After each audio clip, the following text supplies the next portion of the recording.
Hey everybody, am I live? Am I live? Is this bitch on? Oh my god, I'm live. Probably ain't nobody gonna be watching this. But hi, welcome. Welcome everybody. My name is the infamous Kiki. Welcome to my YouTube channel. Look, I gotta put the hood up. I gotta put the hood up today, y'all. I'm be like this, be looking like the Emperor and shit from Star Wars. I am tired. I'm exhausted.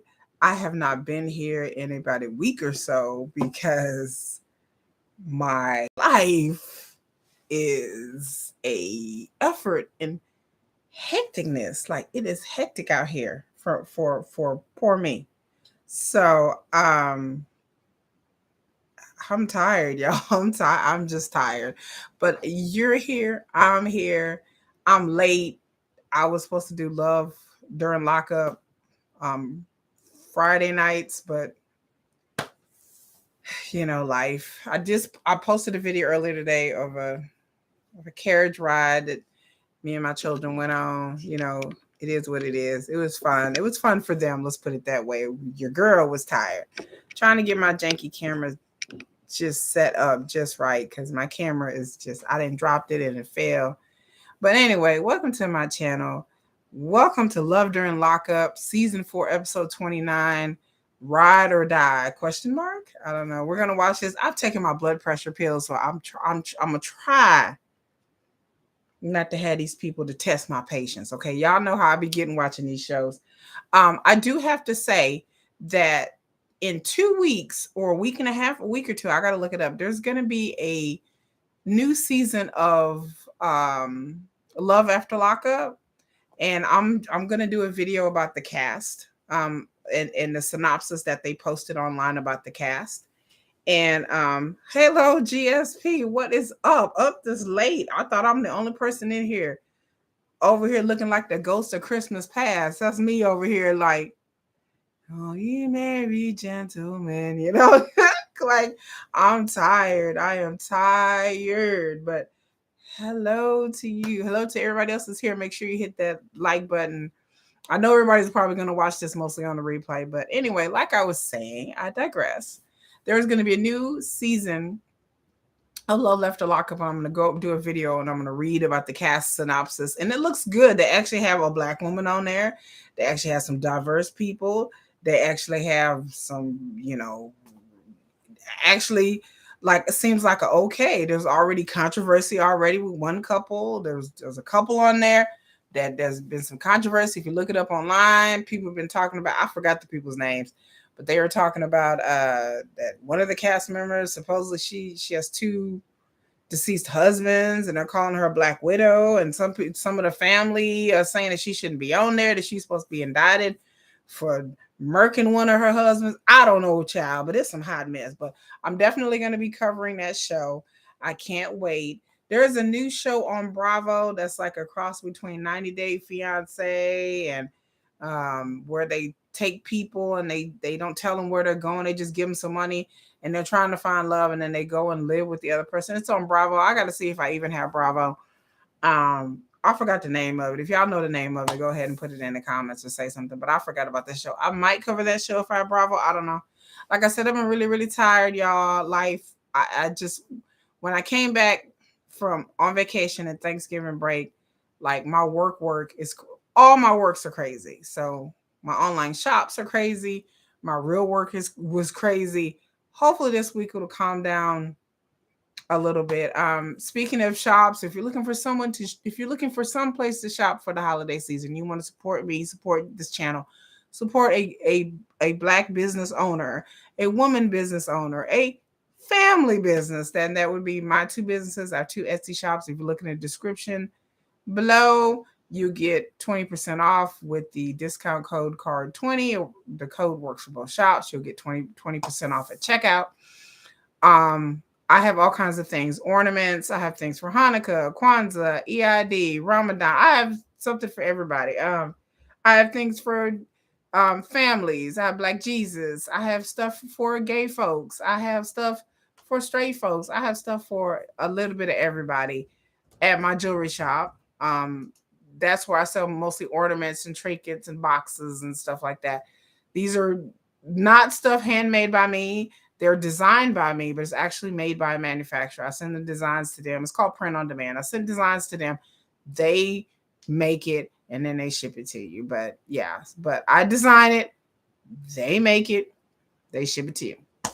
So it's all on up and up, professional, high quality stuff.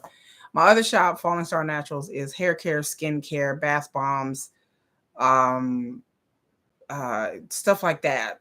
Candles. I'm really gonna get into my candle game. I design all my candle labels. I can knit, I can sew, get down a little bit, whatever. If y'all want to support the channel. Hello, Dustin. How are you? Hello, everybody that's here. Like I said, when you come in, please smash that like. I really appreciate it. We're going to watch this episode live. Like I said, this is episode Ride or Die. And so let's get started. So they're doing like, that little recap, and I have to explain to you guys again, I watch this on YouTube. I don't watch this on wetv. So if I miss something or something gets edited out, y'all excuse me. Yeah, I've never been live this late. I'm usually watching TV, watching my K-dramas this late, but I'm live this late. I usually don't think that anybody's up. I'm a night owl, normally, but I've been up since 7 o'clock this morning. So, but I'm here, y'all. I'm here. But I'm glad to see. I'm surprised to see anybody up too. So I appreciate y'all being here. But they're doing like a little recap of what happened. Last week we didn't see Melissa and Louie, so. End it right there. So I'm just trying to go through the recap real quick, and I'll definitely give y'all timestamps. Okay, so we're starting out with Justine and Michael, who got married. By the way, if you guys, I know some of you watch, some of you wait and tell. Let me put it on pause. Some of y'all come in here, y'all don't even watch the show. Y'all just wanted to hear the recap and hear me watch the show, and that's cool. So I'll try to give as much details as I can. But to really know what's going on, you're just gonna have to watch the show. So Justine got a car from her prison husband Michael, and so she's worried about like where the car came from. She got her kids rolling around in the car. Yeah, that's a concern because you don't want to have your kids rolling around in a hot car or car bought by drug money, because then the feds will come and seize your shit. So she's going to the dealership. It's a new car. My husband bought it for me, and I just wanted to, make sure it's legit. So why would you go? I'm confused. Okay, let me pause. Why in the hell would you go to a dealership and be like, my husband bought a car from me here, and I want to make sure that it's legit? That doesn't even make any sense. No wonder the dude's looking at her like, okay, I'm confused. And I know this is all a setup because the camera crews in told this dealership man that they already coming here. But why? Logically, that makes no sense. Why would you go to a car dealership? I mean, is the car dealership selling hot cars? I'm confused. Yeah. He's incarcerated and he sent me the car as a gift. So I want to make sure if the car is not bought legitimately, wouldn't he have bought it from a chop shop or some shit? From prison? Yeah, it was a wedding gift. Actually. Yeah, that's my question is how the hell did he buy a car from prison? Paperwork in the glove compartment, but I'm not exactly sure. So you have no idea how the car is titled? Any of that? So she has no idea how the car is titled or whose name is on the title. Yeah, that's a fucking problem, y'all. Excuse my French, y'all. No, Lord, okay, I took my blood pressure pills today, y'all. But that's a problem. You don't know whose name is on the car? He doesn't. He used to have a driver's license, which is... And then he don't have a driver's license. But yeah, he's in prison. It's not like he needs a driver's license. But in order to get a title... Yeah. Tax title and license, you need driver's license. You must have a driver's license to purchase. Yeah, you got to have a driver's license to purchase a car. Same thing in Texas. You got to have a driver's license to purchase a car. You can't go to a dealership and be like, I ain't got a license, let me buy this car. So yeah, there should be a registration, a pink slip or something in the damn car because she has to get the car registered. I mean, I know in the state of Texas, you have to get it registered. But that's all I have. So she has an owner's manual. That's not. Yeah, law enforcement's going to be like, It's not in this. Then I don't have anything else. No, honey. Yeah, you want to get that. How are you going to get the card? He's a professional. He knows if he's talking about inspected? And I mean, this just sounds dumb. Yeah, this whole seems a setup. I'm a GSP. This whole thing seems a setup because I mean, this does this like I don't know. You give the episode a D. So far y'all giving the episode a D. I heard on other people's channels they was giving it a D. Like that sounds set up. Like you can't. I don't care who you are. I'm not rolling around with no card that ain't got no title. Anyway, so now we on to Emily and Dauri. And Emily is the one that she's a criminal data researcher. She's in college for that. But apparently she works at a bar too. So I guess maybe part-time. And so Emily's little friend is over. Her friend Regina. My relationship with Dauri has been tumultuous. He was caught talking to another woman. We have to be excited. Public. I was sure when I first and let me tell you that recently on Facebook, like people were saying that they had been together for 3 years and she hadn't went to go see him in jail. And recently on Facebook, she posted that she went to go see him in jail, which is still strange that you haven't seen him in jail in 3 years. I understand COVID and all that, but lifted in the prison that he is in now, I can visit him.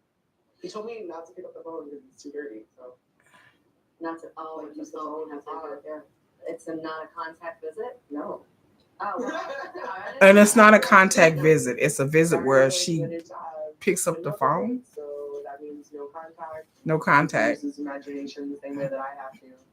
What do you got, like a printout or something of what you're allowed to wear, not allowed to wear? No, I know that. All I'm going to get away with is jeans and t-shirt. Okay, so she's going to see Dauri. Dress in baggy clothes to go visit someone for the first time. I wouldn't dress for a first date the way that I'm going to visit Dauri at the prison. Yeah, because she can't wear certain things. When I visited people. I visited people in prison before, and I mean, I wasn't wearing nothing terrible, but I've heard that some prisons have really strict dress codes. In Texas, the prisons that I visited, you can't wear like a short skirt, but I wore like like I know some places you can't wear a tight top or nothing. Everything has to be baggy and loose. Other than that, I had fit jeans on and I had a little fit shirt on, and they let me visit. Really wonder if she made a mistake here. Like a month ago, you were so excited about this giddy, and now you're like, yeah. He was saying that she was excited, and now she's just kind of like. I'm expecting the emotions that you're expecting because one, I'm hungover, and two, I don't think I'm gonna experience anything that I wasn't expecting. Or you think he's gonna have teeth or something? Well, I don't know. I mean, you never know. Yeah, you never know in prison. Okay, this is just whole, you and him arguing over numerous things. Yeah, arguments are better in person. So I don't have any expectations for my first visit. I think Dauri is more excited than anything for me to finally go visit him. Well, I don't think you guys could waste the whole hour of your visit after all that drive. So it's going to be an hour visit. But you're not going to argue. It makes you happy that he finally has a visitor. Just because I reconnected with Dauri doesn't mean that I don't hold a grudge. I've never been cheated on before in a past relationship. People know better than to betray me. I'm a relentless person. If you do me wrong, you'll never forget. Okay, Emily is saying that she's a relentless person, that if you do her wrong, you never regret it. That's let me tell y'all something. That's some weak shit. That's not a boss bitch move, honey. That's some weak shit. First of all, if you really let me school this youngster right here. let me take off my Emperor Palpatine. First of all, if you're a real bitch about your shit, you would expect a motherfucker to cheat on you. Let me just talk some game. Can I talk some game to y'all for a second? Let me tell you how the game is. If you're a real bitch about your shit, if you real like Emily claimed that she is, well, you don't betray me, honey, you would expect a man to cheat on you. And you would plan accordingly and have a backup plan. Either another dude, or you ready to exit out the situation, or you just don't give a fuck in the first place. But if you out there getting revenge on somebody because they did you wrong or cheat on me, then that means that you have to have some kind of deep-seated feelings about that person and about the situation. That ain't no player shit. That's some childish, I get hurt, I'm emotionally scared shit. That's not cute. That's not baller. That's not player.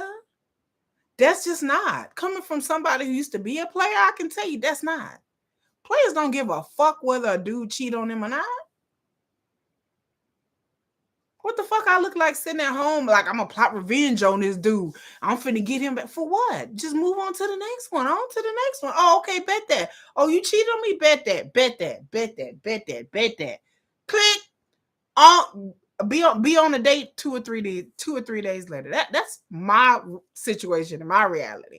I'm not bragging, but I'm just telling you the truth. When I was in my 20s, ain't no dude had me slipping and tripping and flipping. I ain't finna key up no cars. I ain't never keyed up no dude's car. I ain't never fought no bitch over no dude.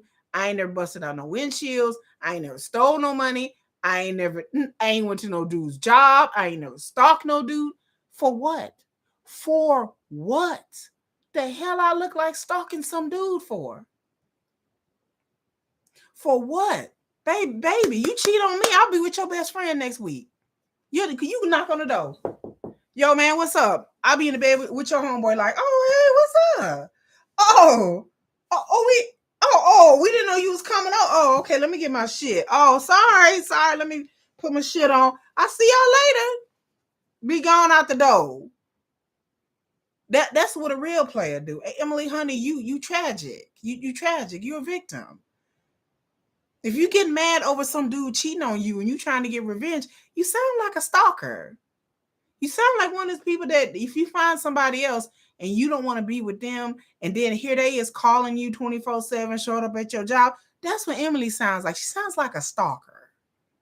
I told you there's a vibe about her that I just don't fuck with. I don't like, y'all. I don't like her vibe. I don't like it. It's something weird there. I couldn't be friends with somebody like Emily who be like, well, they wouldn't dare cheat on me. Everybody gets cheated on. Everybody's been played on. I have. The idea that I'm finna be, that I'm thinking that it's never gonna happen to me or something, that's craziness. That's stupidity. That's just human nature. If you've dated people, then you can't control what another person's gonna do or not do in a relationship. So the idea that she's like, well, I'm gonna get him back, that just, it makes you sound weak. When she found out Dauri was cheating on her, she should have just left him. Like, you just sound dumb. Like, she just sounds childish. Gets on my damn nerves. Emily works my damn nerves. Like, oh, I'm getting revenge on you. Huh? Bitch, please. Go on somewhere. I don't even know why I brought these. Bitch, Dauri cheated on me. I'd be in a bed with smoke the next fucking week. I mean, come on. Who gives a fuck? Maybe surprise him with something, but after this trip, I'm the only one that got. Yeah, Emily type of friend that I wouldn't trust. She be climbing in your windows, snatching your people up. Like Emily type of friend that if you said something to her and you didn't really mean it, like if you just said something offhanded, like, oh girl, shut up, da da da, she would take offense to that, get real mean, and then next thing you know, she be trying to sabotage you and shit. See, she one of them sneaky ass, sly ass bitches. Them one of the bitches you keep over there. You keep way the fuck over there, because them the type of bitches that you can't trust because they be in their feelings too fucking much. Emily is in her feelings 24/7. I can tell. I don't give a fuck what she say.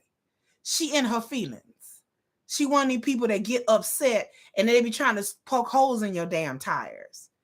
There ain't no friend, no boyfriend, no girlfriend is worth all that. Nobody should be trying to get revenge on nobody. There's too many people out there losing their lives because their ex is trying to hurt them, trying to set their house on fire. I done watched stories about this one chick was going out with this other chick just this week. I'm sorry, y'all, for digressing, but just this week, a beautiful young lady lost her life because her ex literally kidnapped her, had her in the trunk of the car, crashed the car, had to stand off with police, and the police ended up shooting her dead. And then they found the girl's body. So this girl, she got a whole kid that ain't got a mama because this person wouldn't let it go. You have to let relationships go. That's psychopathic. That's psychotic to believe that somebody's gonna cheat on you and treat you bad, and then here you go, you finna blow up their phone, you finna show up at their house, you finna run for the hills, because a person like that don't got no controls over their emotions. They not emotionally mature to deal with relationships. You're gonna have up and downs. You're gonna have people break up with you. Somebody cheat on you, somebody hurt you. Bye, move on. It's not a revenge situation. That's a childish way of thinking. That's like thinking a 5-year-old, a psychopathic 5-year-old would do. I really haven't felt happy since I saw Louie. And after that, so here we go with Melissa's dumbass. Going downhill. Hi, Dustin. My holiday season has been good. I want him to reassure me that for me, as I lost my pet last October. Oh, I'm sorry, Dustin. I'm sorry to hear that. My holidays are always tough for me because I think about my late husband and I miss him dearly. So sometimes I have to go and like in my closet and cry a little bit and have my moment. But yeah, holidays are tough, especially when you lost people. I lost my aunt this year, so this is our first holiday without her. So holidays are always hard for a lot of people. A lot of people suffer from depression during the holidays. Holidays is just a time that to me, I don't put too much emphasis on it because I don't really. I mean, I don't have a close family unit. It's just me and my kids, really, and my mom. So it's not like I'm going over family's house and doing all like. He's not moving to Jersey. So Melissa is upset because Louie is not moving to Jersey, and she's gonna go see him because she's still upset about the yoga instructor. I'm confused. I'm Melissa. Melissa gives me stalker crazy. Her and Emily need to be friends because they both seem like two stalker crazy bitches who can't find a man or who can't live without a man, who can't just go live their lives. They have to have a man, and if the man don't act the way that they want the man to act, then they're gonna flip out and lose their mind over a man. I'm so confused. Y'all do understand there's billions of them on the damn planet, especially a man in jail. That's the biggest thing. You finna do the most. You finna risk it all for a man that's you upset about a man cheating on you and he in prison. That's the silliest shit I've ever heard. So I guess she gonna go up to the jail, Melissa. I mean, I couldn't be on TV looking this desperate.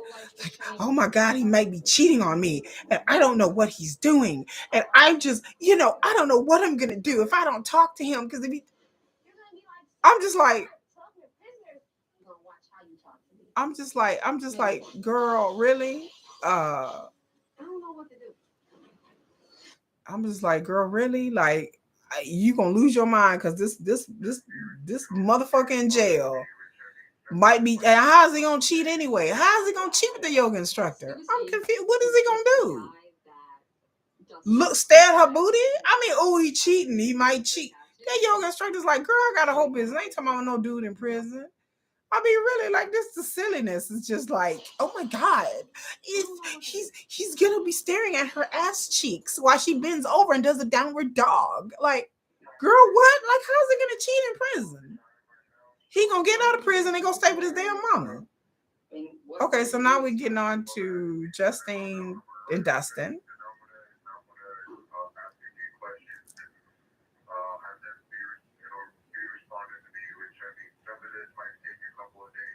Okay, so Jessica's like she's on the phone with Scuba Steve. Why did he get a disciplinary report? Which is Dustin's roommate, or cellmate. And apparently Dustin is back in a hole again because he got a disciplinary report. And then her dumb ass went to the prison last week talking about, well, they took him away. It's because of me. Girl, it's not because of you. Like, you ain't that important. He keeps getting put back in the hole because Dustin keep doing stupid shit. And they kind of had each other's backs. Dustin's acquaintances get in touch with me because he's left my number saying like, hey, call my girl. Let her know what's going on. They can't go more than 60 though, right?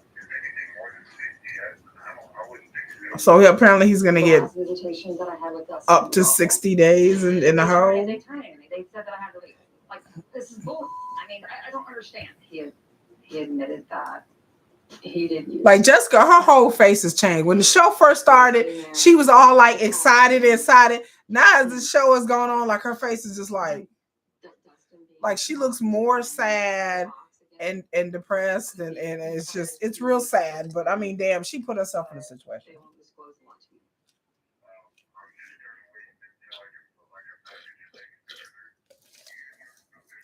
Jessica was all excited at first about Dustin. Now she's just kind of like, okay.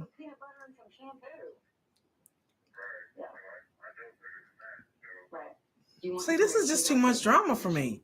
I wouldn't be sitting here on the phone talking about why is he in a hole. I think so many people are just addicted to the drama. They addicted to the drama of a dude in prison or a woman in prison. They like that. Because ain't no way in hell I could be sitting on the phone worried about why my man is in the hole and I can't talk to him for 60 days. I mean, that's just too much. It's none of your business how we met. It just got worse and worse every visitation as far as them just pegging us. No matter who you are, you could be Mother Teresa. If you leave corrections for an inmate, they want to burn you at the stake. But let me ask you something though. She's saying that if you leave corrections for an inmate, that it makes it real hard. He wasn't acting like himself. He acted really bizarre. Okay, so she was saying that she visited Dustin. He wasn't acting himself. He acted really bizarre. My question is, bitch, how would you know how Dustin acts? How would she know how Dustin even acts? How? She didn't seen him. She'd been talking to the dude for like 6 months. She would see him when she worked in the prison, and that wasn't even very long. How you haven't been around him? Okay. I mean, he had noted to me. So she talking about he was acting weird, so she's asking his friend, was he using like the cellmate is gonna be like, oh yeah, he in here smoking crack. I mean, come on now. Like, well, he was acting weird, girl, because what? He was high. I'll send you some more stamps, I'll send you some money, and just keep me updated with everything. Like, okay? I mean, he was high, girl. He probably was in there tweaking. Okay, thank you. I'll talk to you soon. She's like, well, he was acting weird. How would you even know? I mean, girl. Dustin being locked in solitary confinement. It's like I'm serving a 60-day sentence in the box along with him. So he's in solitary for 60 days. There's nothing. And after 60 days, he'll call me and we'll try to pick up the pieces and put everything back together. So after 60 days, so she got to wait 60 days. Girl, I mean, really, like he was probably on crack when she was, well, he acted really weird. And how would you even know? You haven't been around this man. You ain't know what weird is. Because of what, some letters that he wrote? You don't. I know you look good as hell. I want to bite your bottom lip. I mean, this is dumb. Like, it's just like, okay. Girl, girl, Jessica, honey, you dating a whole crackhead. You're dating a whole meth head, crackhead, clucker, all of it. Okay, on the Ty. Ty's on the phone talking to some dude. Marquise is a guy that I have Marquise. for a few weeks. One of her. I met Marquise when I was engaged to Hottie. I like Marquise. He's a straight bad boy. She said she liked Marquise. He's a bad boy. You know, like I'm confused. But he's really, really sweet to me. Yeah, Really Dustin got handsome. issues. I'm definitely Ty is interested talking in to things some that- other dude now, Marquise. Okay, Papa. I love you. And then Ty's like, I love you. What? My husband before my 40th birthday. I have to keep my options open. She talking about she want a husband for a 40. But how you gonna get a husband if he's in prison though? Like I said, how do y'all think he got like another 7 years or something, right? So dirty. Look at this damn house, lady. But I do gotta hurry up and go. I'm going to the cemetery with Chris. It's getting late. So lady, you already know I'm protected by spirit. Good. Why are you going to the graveyard? I'm manifesting and I'm using spirit to guide me. She said, I'm manifest. She's talking to her daughter. First of all, her daughter is 13. She don't look 13, but okay. His name in this damn house. He was a liar. Play the big one. And her daughter has her nose pierced. The baby's not here. Play the baby is not here yet, but I am preparing for him. I'm calling the baby. She's calling. Okay, Ty has lost her mind. She's crazy. Like, a fantasy with this. yeah, she's in a fantasy. That she does on the phone with all these inmates taking calls, because maybe she focused on something besides that. She went so far and just see. I was okay. Let me put a pause. I was all for Ty and her shenanigans and her ish because her children were not involved. Okay. Now, y'all know how I feel. I don't like when people have their kids involved in their bullshit. If you're gonna talk to inmates, you're gonna talk to this person and that person. I don't have an issue with that. If you're going to prison and seeing the dude, I have no issue with that. You can hide that from your children. It's not like the dude is finna show up at your house next week and doo-doo knock on your door or hey girl, what you doing? So that's something that your kids don't have to be exposed to, especially a young lady who is 13 years old. Who is fixing to start dating or going through adolescent and liking boys and stuff like this. And this is an example that your mother had. Like I said, I'm all for tying her shenanigans or whatever she do and do what you do, boo, as a grown person. But as a grown person, I'm gonna say it again, I'm gonna say it again, I'm gonna say it again. I don't agree with people involving kids in their relationship, especially in a situation like this when it's unnecessary. You don't have to. You don't have to have your kids knowing that you dating inmates. They yeah, she's 13. She looks older. She has a nose ring and ear and around the way girl earrings. Like I'm not. She's a beautiful, beautiful young girl. But I'm just like, I'm just like, I'm not blaming her. I'm blaming Tyra mama. Like I said, I don't agree with people having children, bringing children into this, their children into this situation when it doesn't have to be. I understand if your kid is 18, 19, and they're grown, then okay, by all means, you know.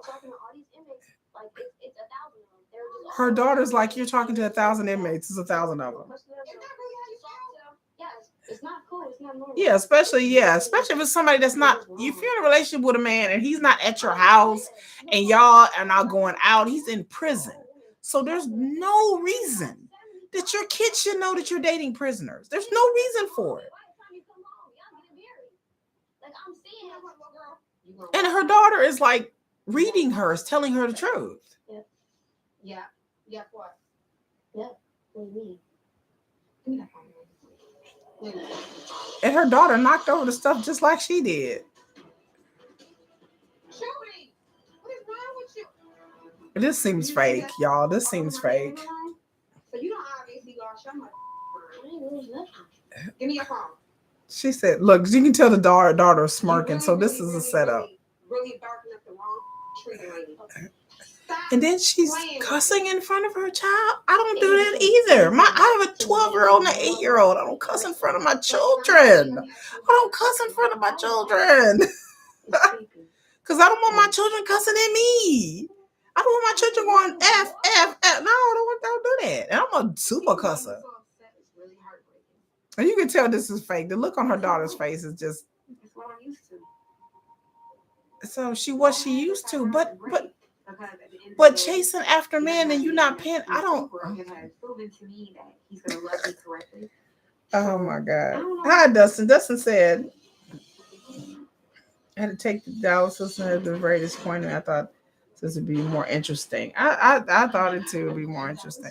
But involving the kids is just. Made me realize that I'm really dating like an inmate. Absolutely sure. Like I put it on pause. I just don't understand. Just involving kids is just so distasteful to me. Like I just find it wholly distasteful, especially when they're young children, especially when they at an adolescent age where they looking to you for an example. And you're on a TV show acting like this. And I understand that the kids are going to see the show. So it's not like it's, a secret. But it's to the point where my kid can watch the show, but I don't want them knowing what man I'm talking to and everything else is going on. Like, that's just, no. Like I wouldn't be on this show anyway because I wouldn't want my kids. First of all, I wouldn't date no inmate, but I wouldn't want my kids to see me on TV like this unless it was something different. But you know, I wouldn't involve that. The fact that her daughter acts just like her, and just the way her daughter acts is a little too grown. I'm gonna say it, a lot too grown for me, and I'm not trying to throw her daughter under the bus. That's on her mom. That's on Ty. Her daughter acting a little bit too grown for me. You know, my 12-year-old acts like a 12-year-old. He don't act like he's 12 going on 30. Oh, what pulls my teeth is here. Uh-oh. Hi. Okay. You early for the dragon. Girl, I mean, man, I'm speechless. Now we're going on to Mark in Las Vegas with his crazy. Why does this mama look like she on fucking Quaaludes? Why does Mark's mom look like she's been on a 6-day bender? She's took about 15 barbiturates. She probably didn't drink heavily, but his mom looks, I can't describe it. Her mannerisms, I don't know if she's just really introverted.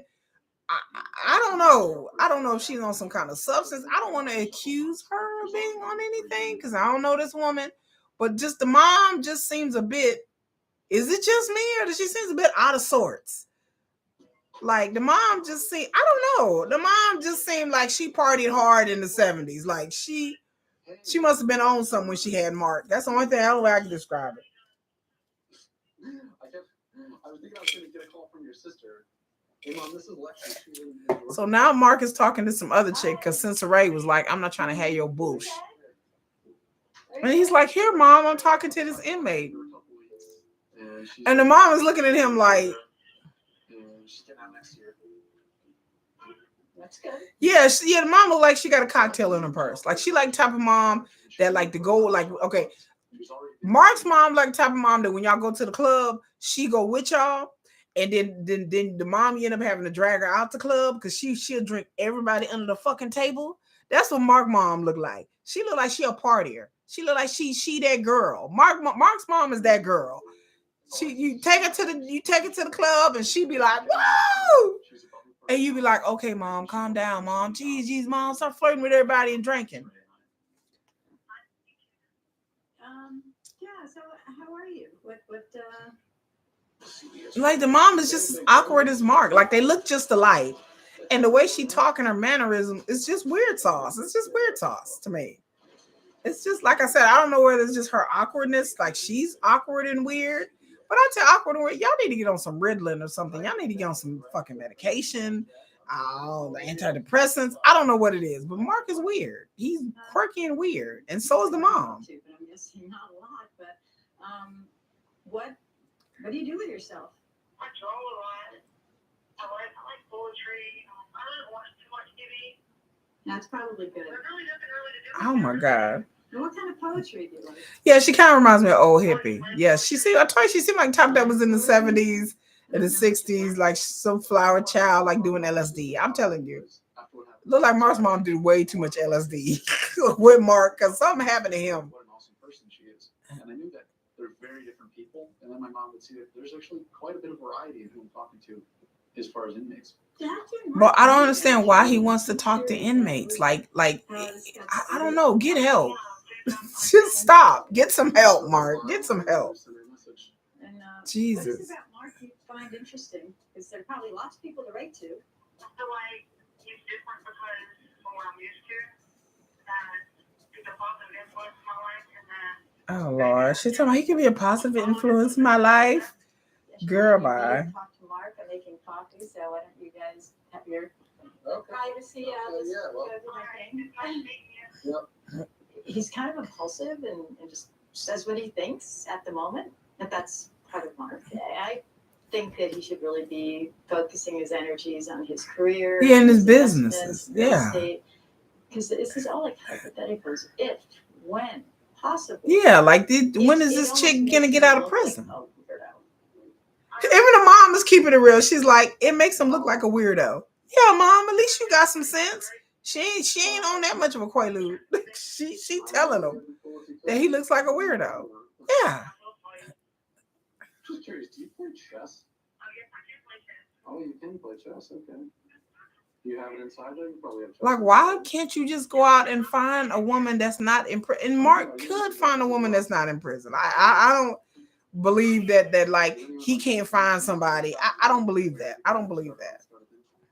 You're a man with lots of money and lots of access and the stuff that he do, a lot of access to women. So there's something with him that doesn't want a woman that's on the outside. Too bad they're in short supply. This is just a weird conversation. I'm looking forward to getting out, and it's Yeah, but when's she gonna get it's out to though? February. Like, You did know, I the miss first that? one that got out. All right, dear. Well, you have a good day. See you. It's just that was just some of the most emptiest conversation I've ever had, like that I've ever witnessed. Like, it was just dumb. Have a good one. Are you in your mind with the questioning? Like, how inappropriate is that? Oh, okay, yeah, that was a little Really? funny. I'm sorry. I was trying to, because the thing is, like, a lot of them actually formed like relationships Okay. with other women. You haven't even had a date yet. Yeah, Your mother is sitting right here. right here. That was just kind of where my conversation went. But sorry. It just strikes me as you're spiraling. You're just. And maybe it's fun and it's a game, but you know what? You might be playing with people's feelings. It is fun. I don't understand how this is fun or how it's a game, but his mom is right. To Mark, this is just a game. This is just fun to him. I don't know what fun. I don't know what he's doing. I don't know why this is a fun to him. I don't know what it is, but like I said, to me it's something sinister. I don't think it's all just like ha ha rah rah fun and games. There's something about this that's tinged into like exploitation. Like that's the feeling that I get. I don't get it's like just fun and games. Part of it is, but then the other part, like I said, there's something real deep here that I don't like. I don't like Mark and I don't like Emily. Those two people on the show, I find them both despicable. Especially Mark. I think what Mark is doing is playing with people's feelings and playing with people's emotions. And he has no intent on being serious. And he know these women ain't getting out of jail. Mike's had copies. He has copies of all my information, but he's had them for a very long time. And I'm not trying to be So personal here. on I'm the just trying Justine to in the put car people's dealership interests people. at light here. You're absolutely sure he paid cash? Because if there was financing involved, that's a Yeah. whole different avenue. No, Mike said he paid cash. If Mike said that, I believe it. Okay. Okay, she just sounds dumb. Because they can easily find out whether the car is financed or not. This is so stupid. Like what grown fucking person is gonna believe this storyline? According to the state of Pennsylvania and according to a Carfax, as far as accidents or a car being stolen, I don't see any red flags. It does look like the car has been titled to you. So that is a positive for you. Okay, yeah. So I don't think apparently you're going to get arrested. apparently the car has been titled And I tried to her. I told them Mike was good. You're gonna do that to me. I can't wait to see my family. Good for you.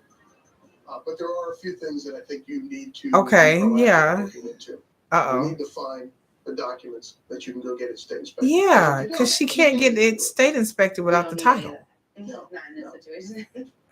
Now that I know it's legit, I'm extra happy. This is that stupid. My family can just. All that for a Carfax, right, girl? You could have just got online and did that. Like, they just making up shit now. I do plan on telling Mike that I took the car to get checked out because, I'm not trying to have a marriage built off both in lies. I'm hoping that he's not too mad. And then you mean it? Okay, y'all. Let's pause. Real talk, y'all. Do y'all really believe that she didn't know the car wasn't titled to her? Honest. Come on now, y'all. Come on now. I don't believe for 1 second. Oh, she didn't know that the car was titled to her. Oh, I just had no idea. You could have easily looked that up. Like, you ain't gotta go to a car dealership and go through all of that. I don't know. It's gonna end very, very badly. I mean, that was just this is just dumb. It's like they just making up shit. Don't swear at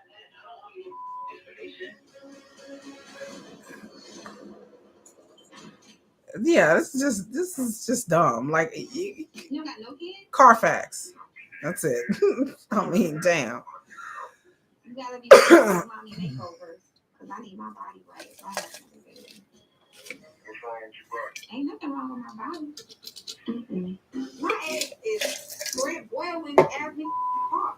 And I would love to poke. And she's 39 and she wants to have Ty. Okay, back to Ty. Ty's 39 talking about she want to have a baby. Why the fuck would you want to have a baby at 30? Okay. You got a 13-year-old. Like, why would you want to have a baby? You can get pregnant with vending machines. That's all I'm gonna say. You have to wear a real big old granny dress with no panties coming on. No panties. That is how a baby is created in prison. Okay, yeah, but why would you want to have a baby with an inmate? He can't support the baby. He can't be there for the baby. He can't, like, none of that. Sounds like toxic hot mess. What you order? I'll try shoe the dirty cooking. Okay, so back to Emily and Dauri. Nothing, just chilling. How about you? Got this movie going on Playboy. Okay, so now we're talking, following Smoke and Pipsqueak, Smoke's girlfriend. Okay, I can't deal with these fucking hood, fucking street names. Smoke and Pipsqueak. The fuck? Like, it doesn't matter what name you use on a TV show. People are gonna find you anyway. They're gonna find you. They're gonna find your real name. They're gonna find out who you are. Pipsqueak. The fuck? This little bro right here. Yeah, what's up, little bro? That movie would be mad as hell if she found out I was talking to you right now. What are you up to? Me and Pipsqueak just went out to go get some drinks. Me and Pipsqueak. Real quick. Emily was supposed to visit me, but so much stuff got in the way, it just didn't work out. Okay, so she didn't go visit Dauri? She was not coming to She was supposed to go visit him, but then You didn't. ain't seen her yet? Yeah, why would you have a baby at 39? I mean, Ty shouldn't have no baby. I mean, it's possible, of course. You can have a baby and be 50, but Ty shouldn't be having no baby. And then you want to have a baby with an inmate? Okay, that's the stupid. Another fatherless fucking child? Like, okay.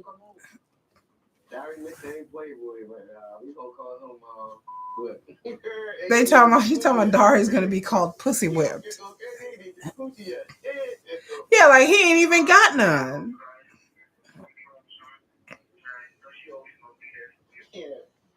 You liable to see all the homies at that gate before you see her.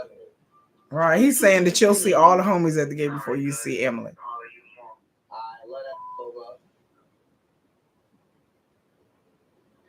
This boy is off the hook. This is crazy. That's crazy. This is real life crazy. All y'all really capturing this. This is crazy. He go crazy over bro. He ain't never be. Smoke is talking real talk now. I think that was real. Smoke is like he's going crazy over a broad that he's never even met. I think somewhere along the line of them using each other, they found love, whatever. That is not genuine love, but that about to be out the window when he come home. He's about to be a free boy. Right. Boy might start acting up. Yeah, Smoke is keeping it real. He's telling the truth. He's the realest person on this show is Smoke, y'all. And he's keeping it real. He's like, Dauri gonna get out of prison. And it's gonna be a whole nother deal. Like he gonna get out of prison and be like, I don't need this chick. Da, da, da, da. You know I'm not about to answer that. I just don't like answering questions about my relationship. I don't like answering questions about my relationship. This is what Emily is saying. But you on a reality show about your relationship. How in the fuck are you going to be like, I don't like answering questions about my relationship, but I'm on a show about my relationship. Just like she was saying, well, I don't want my name tied to Smoke because he's in prison. But your man is in prison. Like, Emily, is she just stupid or what? And now she's going to get up and walk away. Like, why are you even on the show then? Like, I'm confused. Like, why are you even on the show? Don't be on the show then. Just go about your relationship and bye. So you on the show for what? The money? Like, I don't. Bizarre. Emily is just crazy. It's just crazy sauce. I don't want to answer a question about relationship. So You're on a show. 100% positive that you want to move. Girl, bye. She just get my blood pressure up. Anyway, back to As far as I know right now for Dustin, Jessica and he's Dustin, been and Jessica's talking to her daughter, who's the only voice of reason in this whole situation. It's her daughter. They can't keep him in prison forever. Dustin will get out soon. She said Dustin will get out soon. Girl, I when? found a house. I need to leave Florida. Florida has nothing left for me. I know addiction is hard from being a nurse. Yeah. Only difference is you're risking your whole life for that. Yeah. Yeah. You're putting all your trust into him. Like, what if when he gets out, he goes straight, the second he steps out? What are you gonna do? Because you've already spent money on the house. Would you stay there? Yeah, I mean, I probably would stay there. Do you trust him to not? Her daughter, the only voice of reason, telling him, what if he get out of jail and he gets back on drugs? What are you gonna do? You're gonna be stuck in Kentucky. And everybody has a breaking point. Yeah. How do you be 40 something years old and not?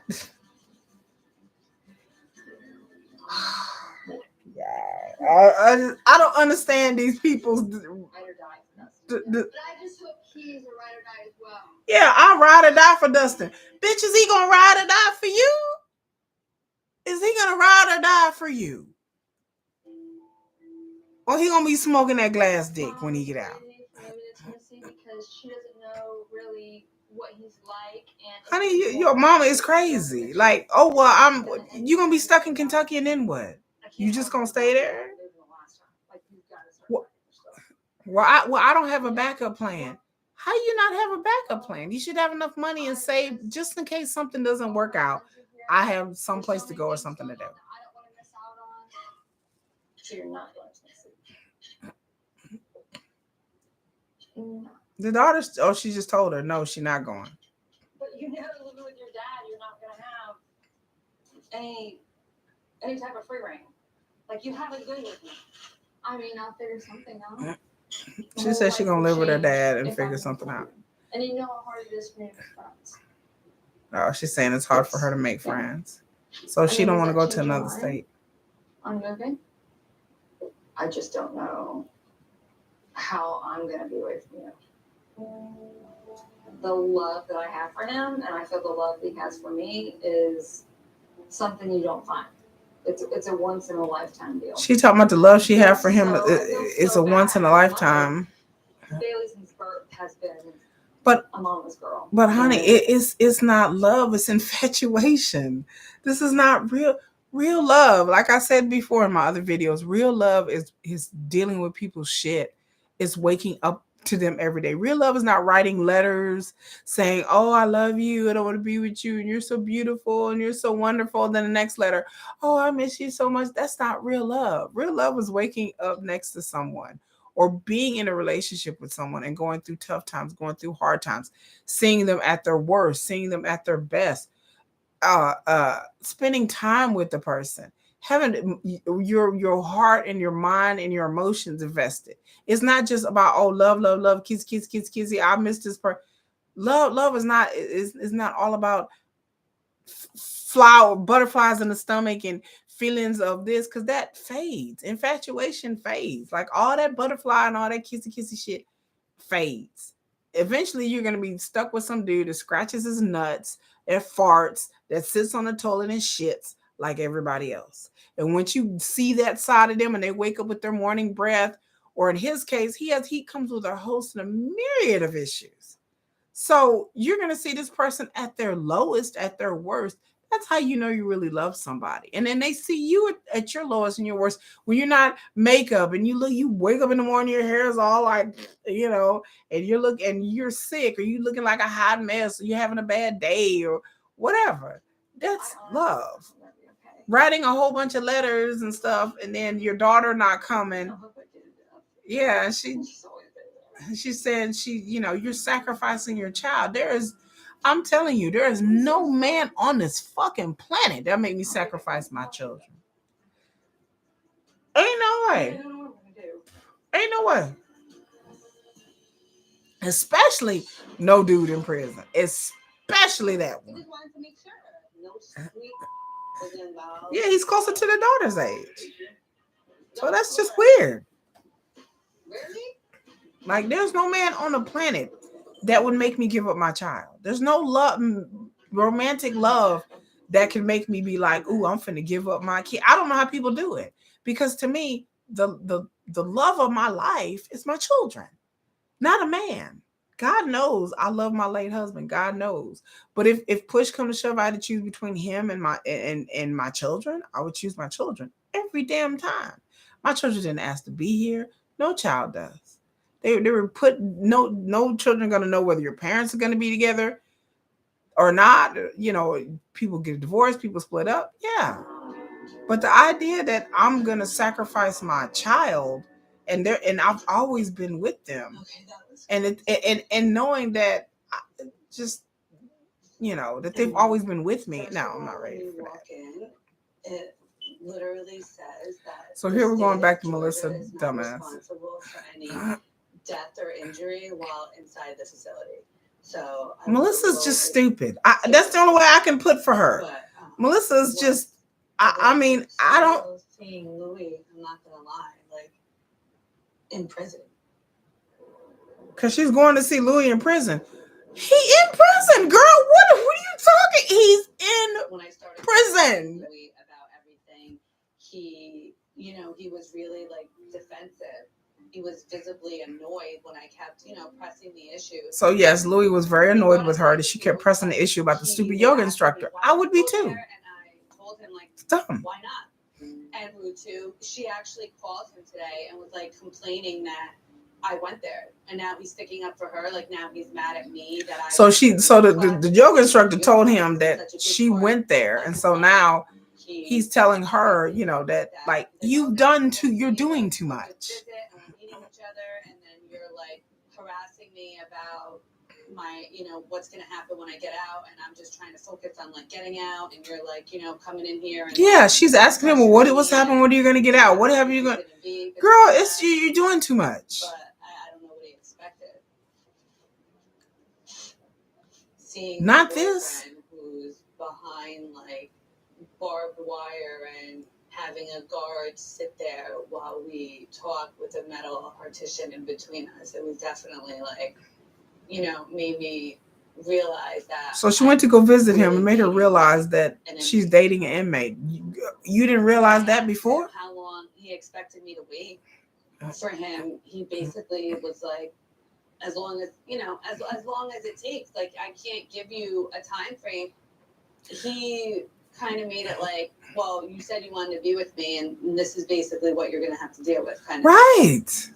Louie gets out in a few months. So Louie gets out in a few months, but she says she don't know what their future holds. Honey, you're dating. That conversation, these conversations should have been had as to what's going to happen when he gets out, as to what he's going to do, where is he going to live. These conversations should have been had in the beginning. This conversation shouldn't be had I don't know how long they've been talking, 6, 7, 8, 9 months, 10, a year later. The closer he gets to going out, all of this should have been discussed between Louie and Melissa. Melissa I think Melissa is one of these people that hear what she wants to hear. And Melissa wants a real relationship, and she's trying to make chicken salad out of chicken shit. Melissa wants a real relationship. She wanted him to get out of prison to come live with her. Then they go play house, and then he get a job, and then they just ride off into the sunset. But Louie is actually being reasonable and telling her going to the yoga instructor was too much. That was too much. Her pressuring him, well, where are you going to stay? I want you to come stay with me. He's like, I never said that. He's like, no, I have to worry about getting out first. Her showing up at the work site and doing all that. Melissa is childish. She's childish. Like, she acts like a spoiled, petulant child. Like, if she don't get her, everything has to be her way. And then, she was like, well, how long am I supposed to wait for you to get your life together? How long am I supposed to? As long as it takes. You're dating somebody who's fixing to get out of prison. He has to build his life back up from nothing and start all over again. And then I'm sure Louie has addiction issues and everything else that they probably haven't even talked about. So the idea that he was going to come home stay with his mama for 6 months and then go live with her, or stay with his mama for a couple of months, or not stay with his mom and move in with her, and they was just gonna have a relationship. Honey, if you want a regular relationship with a man, then Melissa, you need to go find a regular man. But dating an inmate, it is what it is. He can't promise you how long is it gonna take before you can come live with me and before you get your life together. How would any person get out of prison? How would they know that? They don't. That's just dumb. Like, it's just her wanting to push things. So now we're going back to Justine and Michael. Thank you. You want to hear about my day? You know, I mean, I'm nervous because I don't want you to be mad at me. I don't like when you're mad at me. What do you mean? Like, my car, like, you know, it's just like a topic. Okay, so she's telling Michael about the car situation. Had it dropped up in front of my house. Look, I went today and I took the car over to a dealership to have. So she's telling him that she took the car to a dealership to have it checked out. If it was legit or not. To see if it was legit or not. I don't know. Took the car to the dealership to see if it's legit or not. What does that mean? See if it's legit, to make sure, like, you know, it didn't come from one of your friends. You know, no street was involved. Okay.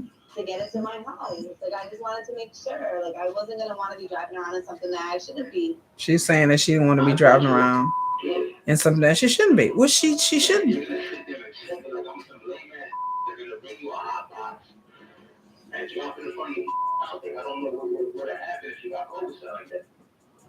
I don't know who you're talking to like that. He's saying that he's not stupid, that he wouldn't sell her a hot car. He wouldn't give her a hot car and drop it off in front of her house. Okay, well, whatever. Now we both know. Now everybody knows.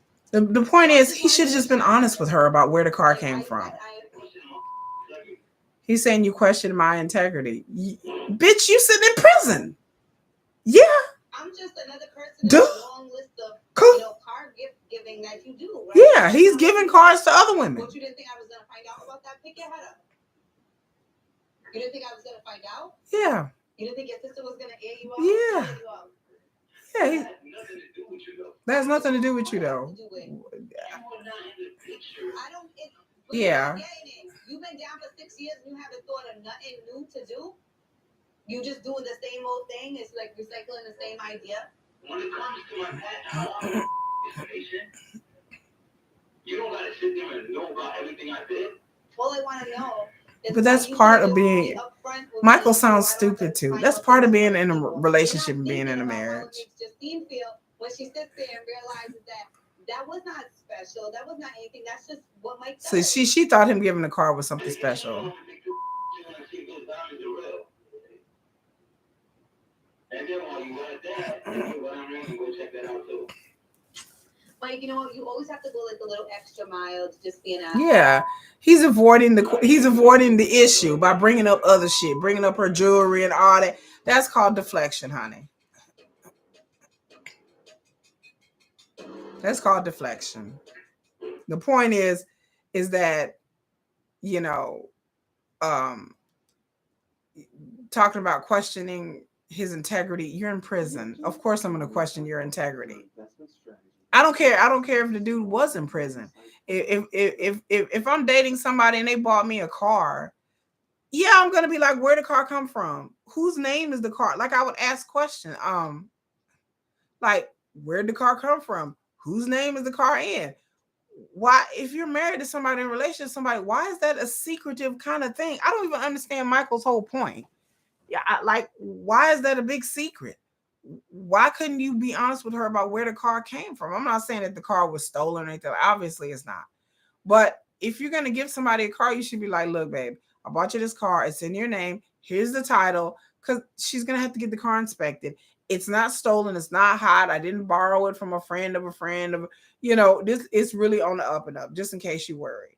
Because, yeah, that's something. But the idea that you're with somebody and you telling them, well, don't worry about it. Don't ask me where I'm from. Bitch, please. I'm not being in a relationship with somebody where, oh, well, that's my past. I don't owe you an explanation for your past. Yeah, you do. Yeah, you do.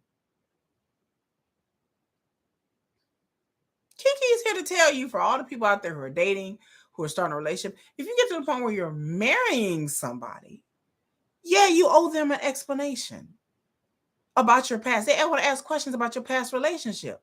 I want to know about their past relationship. What happened? What kind of person were you dating? What situation? Now, I don't need to know details about gifts and all that other kind of stuff. But in this context, in this situation, I understand what she was saying. But the idea that, well, that was before you came along. Well, of course it was. But I want to know what's happening in your past relationships. Like, that's normal questions that normal people ask. Like, Michael is like,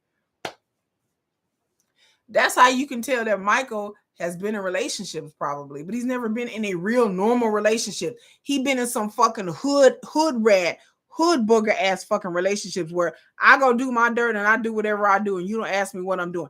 That's a fucking ghetto hood relationship. Let me just tell you like that. I've been in relationships like that. I didn't date dudes like that. That's not a real relationship. That's not how a relationship go.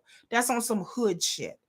Because once a motherfucker's out there doing stuff and you don't know their past and what they've done, and then you sitting around and they out here doing this and doing that, and they're like, don't mind your business, don't ask me no questions. I'm your wife. Like, why wouldn't I ask any questions? Like, are you crazy? Why wouldn't I ask you questions? Especially somebody's been in trouble with the law before, been incarcerated before. Yeah, I'm gonna ask questions. It's just natural. And then he's trying to gaslight her like, well, that has nothing to do with you, making out like she's crazy for asking these questions.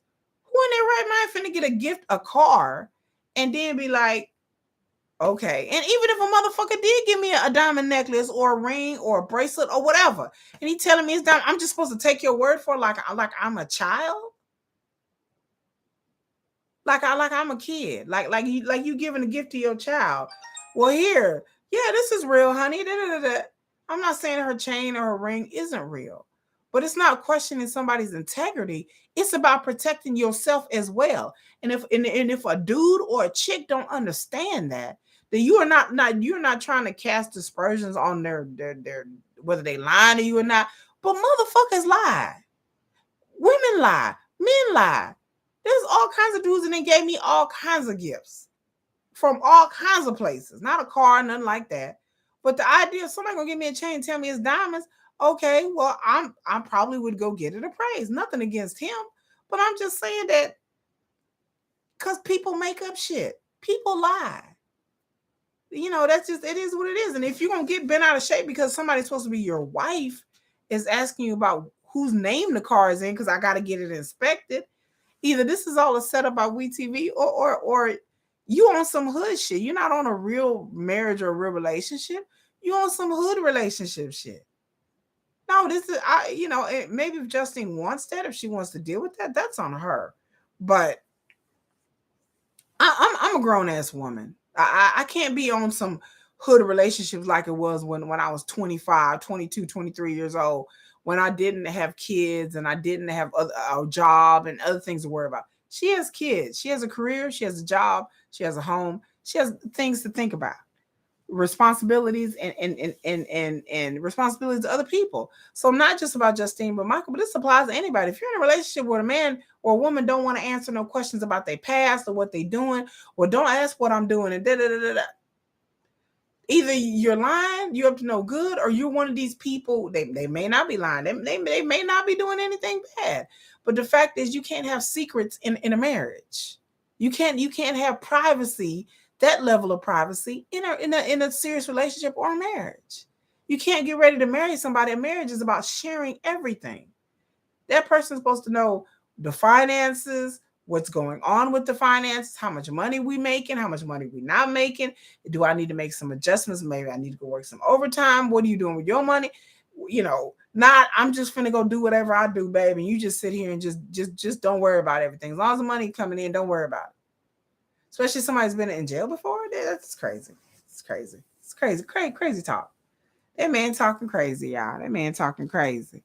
And if any man or woman talk crazy to you like that and try to gaslight you and make you feel bad because you want to ask about what dudes they've been with, Well, that ain't got nothing to do with you. That's the past. Shut the fuck up. Like, I'm like, shut the fuck up.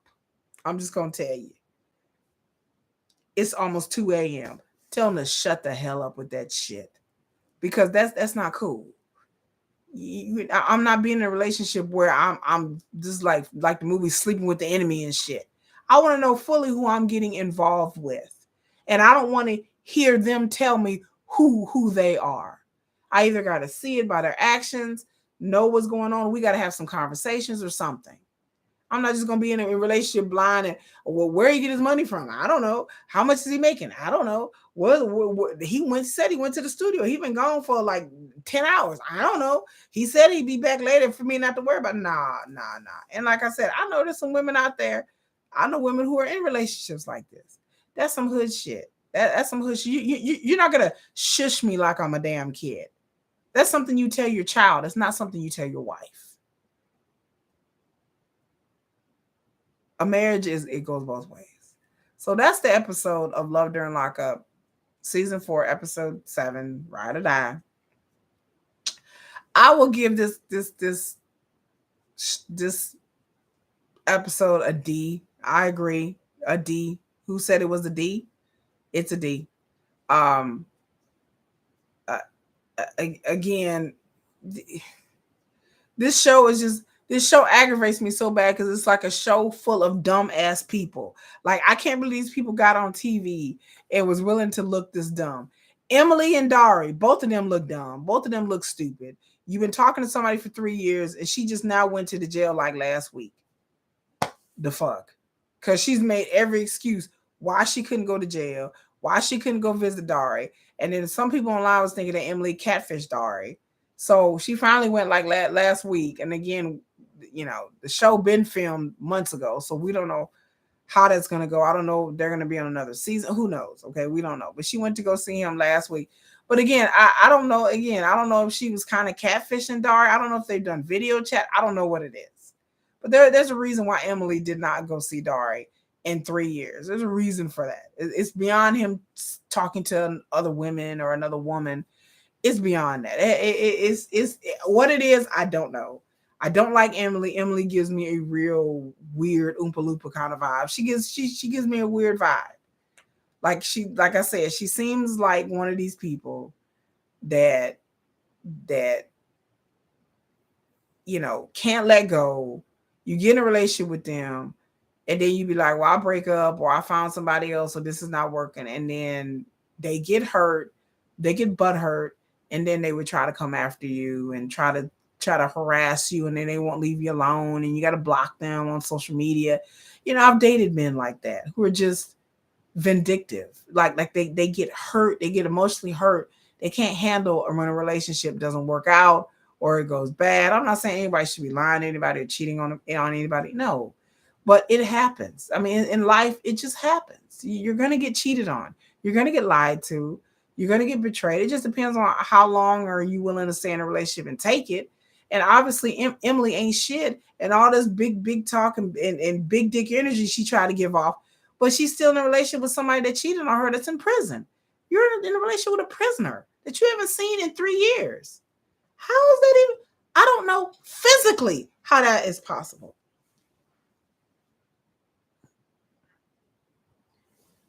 Yeah, Emily is the queen of the trolls. Let me say it again. I'm going to say it once and I'm going to say it again. I don't know how physically you can be in a relationship with somebody for 3 years. 3 years. And you mean tell me that she's been faithful to Dauri? Emily, really? Do y'all really think Emily for 3 years ain't had sex with nobody in 3 years? And she mad because he was talking to some other chick and getting money or whatever. She was mad. I don't know how long he was talking to this chick, how long it went on. I don't know. But she taking his stimulus money, using his money for what? Well, he was talking to another woman, so he's the only man that ever cheated on me. No other man would dare, and blah blah blah. Okay, so in 3 years, you Emily, you ain't fucked nobody in 3 years, right? Okay, all right. I don't believe that. I don't believe that. I don't. I wouldn't be surprised if toward the end of the show we found out that Emily been seeing somebody else the whole entire time, or half the time that she been supposedly seeing Dauri. I don't know how you're gonna be seeing somebody through letters and you ain't seen him in person. I don't know if they video chatted or whatever. I don't know, but I don't understand the reason why she's with Dauri. I don't understand the reason why Dauri is with her. I don't see them having a very loving and kind relationship. Whenever she talks about Dauri, she talks about Dauri like he's a piece of shit. Like she doesn't say anything. I haven't heard her say anything nice about Dauri this whole entire show. Have y'all noticed that? This whole show, go back and watch all the episodes, okay? I haven't heard Emily say one motherfucking nice thing about Dauri. Not one thing. Anytime her friends ask her about Dauri, Smoke asks her about Dauri, the producers ask her about Dauri, she's just like, man, whatever. Man, I'm just using him for his money. Man, well, I ain't gonna visit him. Don't ask me about that. Man, whatever. He's cheating on me. Like so again, Emily, so why are you here? So why are you on the show? Why are you in a relationship with this man? For what? Because you like to be fucking miserable and complain. Like Emily's one of the people that just like to be miserable, like to complain. If you complaining, you're miserable. You don't like Smoke. You don't like. I don't think she. Talking about they fell. Smoke talking about they fell in love. Fell in love where? I hear Dauri saying nice things about her, but I don't ever hear Emily say anything kind. Her body language changes. The look on her face is hateful. Like it's all just like. Like I know, like she's annoyed with Dauri 24/7. So I don't. There's no love there for me. So I don't understand it. I just don't get it. She's just using him, but talking about Emily shaped like an old TV box, and she's using Dauri. She's using Dauri for what? A stimulus check? What? He couldn't have got that much money. Damn, Dauri. Ain't enough stimulus check in the world for me to be going through all of this, and I'm sitting up here on a TV show. She could have took the stimulus money, spent all the money, blocked Dauri's number, and be gone. That's what a true player would have done. Emily, that's what a true boss bitch, a true player would have took that dude for his money and blocked his motherfucking number and kept it fucking moving. Kept it moving. Kept this shit like my fingers moving. That's what a real boss would have did. Going out and spend his money at the bar or buy some jewelry or let me give Smoke $200. What? Are you Chase Bank, bitch? Girl, that ain't using him for his money. You a whole banker up in this bitch. You a whole banker, bitch. You're holding this man's money. You a banker, okay? You should have like those little green teller hats on them tax hats and them teller hats coming up there. Hey, can I help you? Hi, I'm Emily. D. Can I help you today? Oh, Dauri, you need me to send you some money in jail? Sure. Because that's what she's doing. She's sending him money in jail. His money. So you're using them for what? To go out and buy you a cheap ring at a New Jersey ring store? Like, that ring didn't even look like it cost anything. Like, what was it, like $200-$300 ring? Okay, yeah, girl, you got his ass. Yeah, girl, you got him. Use him, girl. I'm like, his stimulus check is what? $2,000-$3,000? Who cares? Like, that's some money. Okay, girl, right. Okay. So when the stimulus money run out, then what? She gonna dump him? Because obviously they still in a relationship. And I know the stimulus money ain't lasted like this long. It's been over a year. They going on 4 years now. Ain't no stimulus money that lasted no 2-3 years. So Emily need to cut the shit and shut the hell up. She need to go sit her ass down somewhere. With all this, yeah, it did while she go to her car and fucking cry. Girl, please, girl, bye. And then Mark needs to go. I don't like Mark. I don't even understand why Mark is even in his hippie ass mama. I don't know why they on the show. Now I ain't talking to another inmate that's gonna go nowhere because God knows how long this is gonna take for her to get out of prison. It seems fake. it seems contrived. It seems like either he's friends with one of the producers or know somebody who's on the show or know somebody who makes the show or something. Because there's no reason why Mark should even be on this show. There's no reason why Mark would even talk to inmates, whether it's a game, it's a set. I think all this is a setup, and I refuse to believe in it. Just like the situation with Kevin and Kayla and all that. I didn't believe. I refuse to believe any of that. And Tiffany, all that shit was fake. I don't even think Tiffany and Kevin were even a fucking couple, to be honest with you. I think none of that is real. So this whole thing with I just with Mark, I just rather just not cover him because I don't think it's real. So Mark's story makes no sense. It makes no sense at all. Like none of it makes any sense. Like I'll be sitting there trying to wrap my head around and I'm like, that don't make no sense. That don't make no sense. None of it makes any sense. There's no reason. It doesn't even make any sense why he's on the show. Why would you put this person? Mark is boring. His personality is weird AF. He's quirky, but he's not quirky enough to be cool. He's quirky bland. So he's boring and quirky. That's the worst combination. His mom is the only voice of some semblance of voice of reason. But again, it's like it's some cruel joke WeTV is playing on us, like, haha, surprise, bitches. Like it's just Mark is just weird to me. He's weird. He's a creep. He seems weird.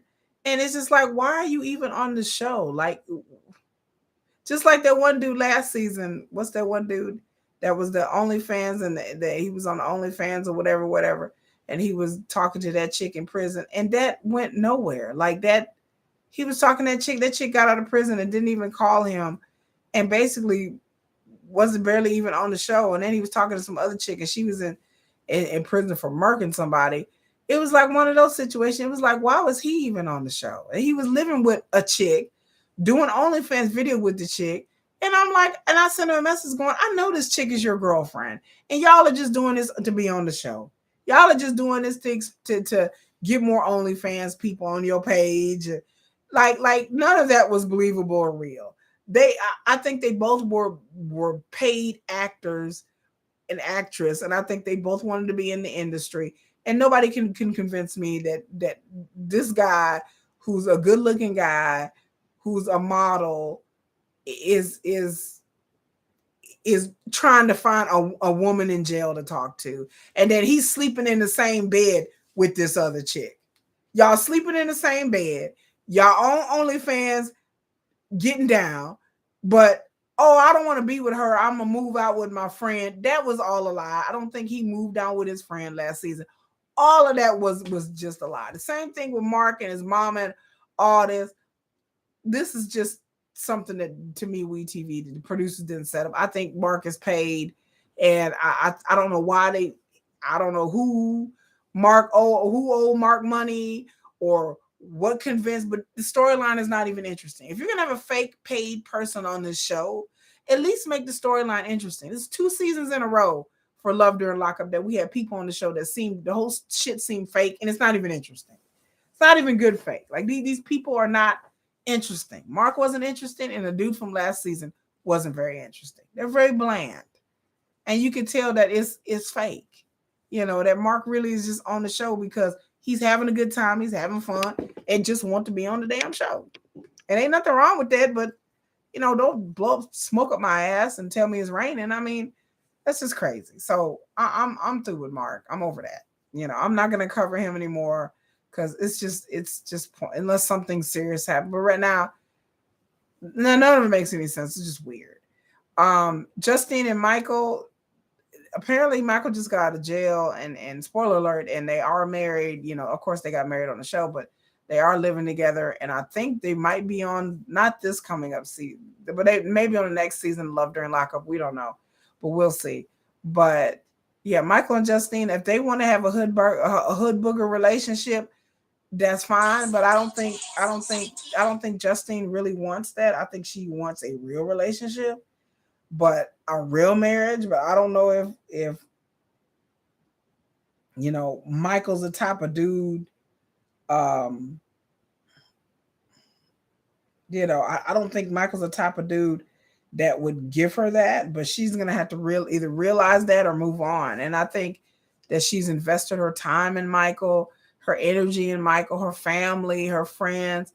And I just think she's in too deep. I think that no matter what Michael would do to Justine, they would argue about it, they would fight about it, but I don't think her ass is going anywhere. I think that Michael could pretty much start doing the same shit he did before he got locked up, and Justine would just sit there and take it and just try to make excuses for it. I mean, I may be wrong. I don't know these people personally, but I'm just observing from what I see. I think that Justine has invested so much time and energy and heart, and now she's legally married to this person.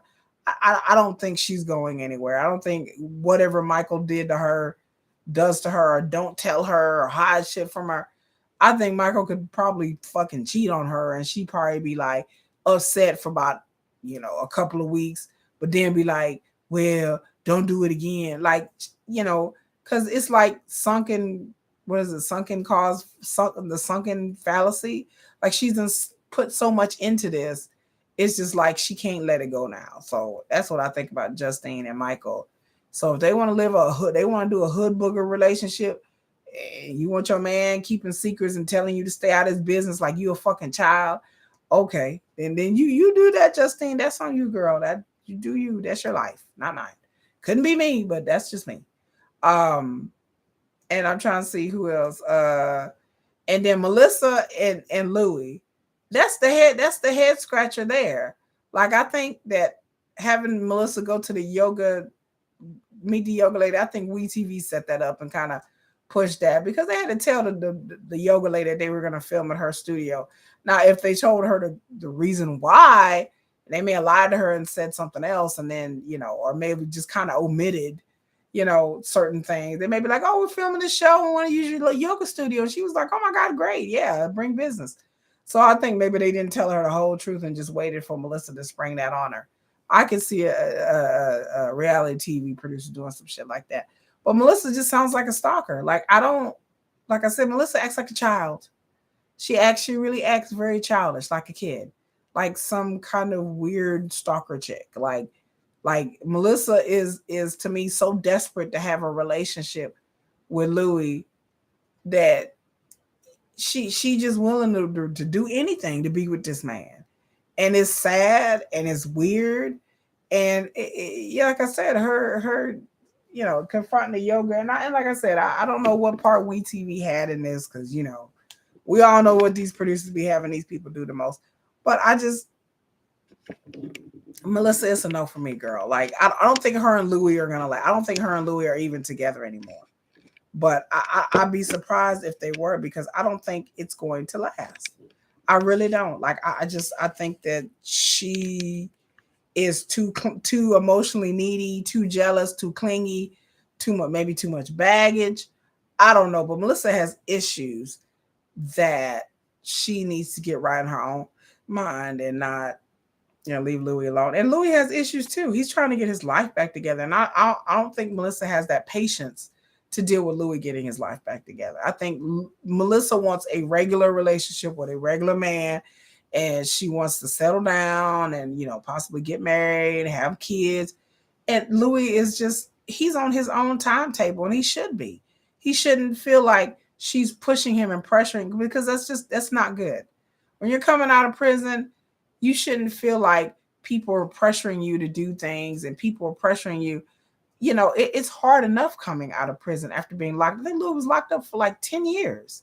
So it's going to be hard enough for him to come out of prison, be locked up for years, and try to get back into society. And then he had addiction issues and stuff like that. And so he has to get back in the routine of working, of life out of prison, catching up with friends and family and technology and all that stuff. And hopefully he doesn't go back to doing the same things he was before, but that's a high chance that he will. And then here's Melissa over here like a little pit bull. What about this? What about this? Louie. Melissa, she's just too needy. She's too needy, and she's asking too much out of somebody that's in prison. And I think she's starting to realize that, oh my God, yeah, he really is in prison. Well, that was a stupid thing to say. Well, duh, girl, yeah, he is in prison. Yeah, he's in prison. Barbed wire, guards. Where you think he was? Summer camp for the past 10 years?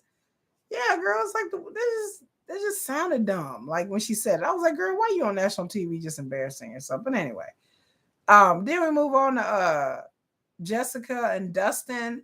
And the look on Jessica's face is very sad. Like you can tell that it's real for her, and that the fact that her daughter doesn't want to move with her to Kentucky. The look on her face was just it was real. It wasn't scripted, it wasn't planned. She really was upset. She really was tearing up the fact that her daughter doesn't want to come with her. And I think that she was really genuinely taken aback and shocked by that. I think she just assumed that her daughter was going to come with her, of course, because they've always been together. But her daughter's like, it's hard for me to make friends and I'm going to college and, I'd rather go stay with my dad. And apparently the dad is really strict. And she was like, the daughter says she'll just make do. She said it is what it is. But it's better than moving to a whole nother state and having to start all over again, especially when it's hard for you to make friends. I have a hard time making friends. I'm an introverted and shy person. So, around strangers. Now, with people I know, then I'm cool and I chop it up. But around people I know, I have, I don't like crowds. I don't like to do small talk with people in person that I don't know or even online. It's I have a mild set of social anxiety. I get nervous around people. So yeah, when he's in a situation where she has a hard enough time making friends, and then your mom's moving away on some foolish, their daughter's trying to talk some sense in her and be like, what if you get there and he starts doing drugs again and everything falls apart? Then you're stuck there. You can't come back here. She didn't put all of her money into another house, got rid of everything just to move to Kentucky and be with this person. And then last time she saw Dustin's apparently in and out of the hole. I don't know when Dustin's going to get out. I think I heard like within a couple of months, like our time, like probably like February. But it's like, it's like, I think she's starting to realize that she made a mistake. And like I said, the same thing with Justine and Michael. I think Jessica doesn't want to admit to herself and everybody else that she's made a mistake. And the look on her face is like she has that, oh my God, oops, like shell shock looked on her face the whole entire damn last episode of this episode. She got this whole look on her face like this. Well, I didn't realize, and he sounded different last time I talked. Yeah, that's a look of shell shock. Because I think she's starting to really dawn on her, like, wait a minute, what have I got myself into? And, she's starting to realize, like, I'm going to lose my daughter. What if I get there, he gets back on drugs, and I'm going to lose him too, and possibly, my sanity and, even my freedom if if he comes out of prison and he's still doing the same stuff he's been doing, and she don't even know this man, and, or even his family was trying to tell her that he's done this with other girls and he's been all in love with them and he's talked to other women since he's been in prison. So she ain't the only chick. She's probably not the only chick he's talking to now. I mean, how do we know when Dustin gets out of jail he's even gonna go stay with her? Because we've seen it before where people have gotten out of jail and then they say, oh, well, such and such got out of jail last time and he didn't come home to me. He was with somebody else. Yeah, he was with somebody else, girl. So, like I said, I don't know if Dustin is talking to other women. He could be. We don't know. But I think it's starting to seep in with her that, like, okay, well, this is not what I bargained for. So, which that should have seeped in a long time ago. But some people just slow. I think that's all the couples. And Ty and her. I'm sorry. How can I forget about Ty? Jesus Christ. Ty and her shit. Ty and her storyline and that little vignette she did was so set up, was so fake, was so scripted. The look on her daughter's face, she could tell that she wanted to laugh and say something and everything like that. So I don't know, maybe some of what her daughter was saying was real. I don't know. The daughter knocking over the cereal bowl, that seems a bit scripted. I don't know if all that was real, all if that was fake. Part of it was fake. I don't know. But what I do know is I don't agree with Ty, her daughter knowing that she's talking to all these men, and her daughter knowing that you know, she go from man to man to man to man to man to man to man, and that they're all in prison, and that she says that she loves one real quick, and she's always in love with a different dude every fucking month, and the fact that her daughter read her and told her the truth about her, and then she's gonna get mad at her daughter. How you gonna get mad at your daughter for really just telling the truth about yourself, which is the truth? But Ty didn't want to hear it and got mad supposedly, and all of that. But her daughter was telling the truth about her, and like I said, I don't like people dragging children into these prison relations, especially when there's no chance that this dude's gonna get out of prison, or all these dudes Ty talking to. They're gonna. I don't know any of them that's gonna be getting out of jail soon. And if they are getting out of jail soon, I don't think Ty is really that serious about letting some dude come live with her and all that. I think Ty likes the thrill and the excitement of talking to men online, men that are inmate bad boys. She likes the attention. She likes all of that. But I don't think that if some dude got out of jail tomorrow and showed up at her doorstep, I just don't feel like Ty would be like, oh yeah, come on through, like come live with me. I don't have any evidence for that, but I mean I might be wrong, but I just don't think she wants someone to come and live with her like that. That's my personal opinion. Like I said, I have nothing to back it up. Yeah, I think Ty would have slapped her.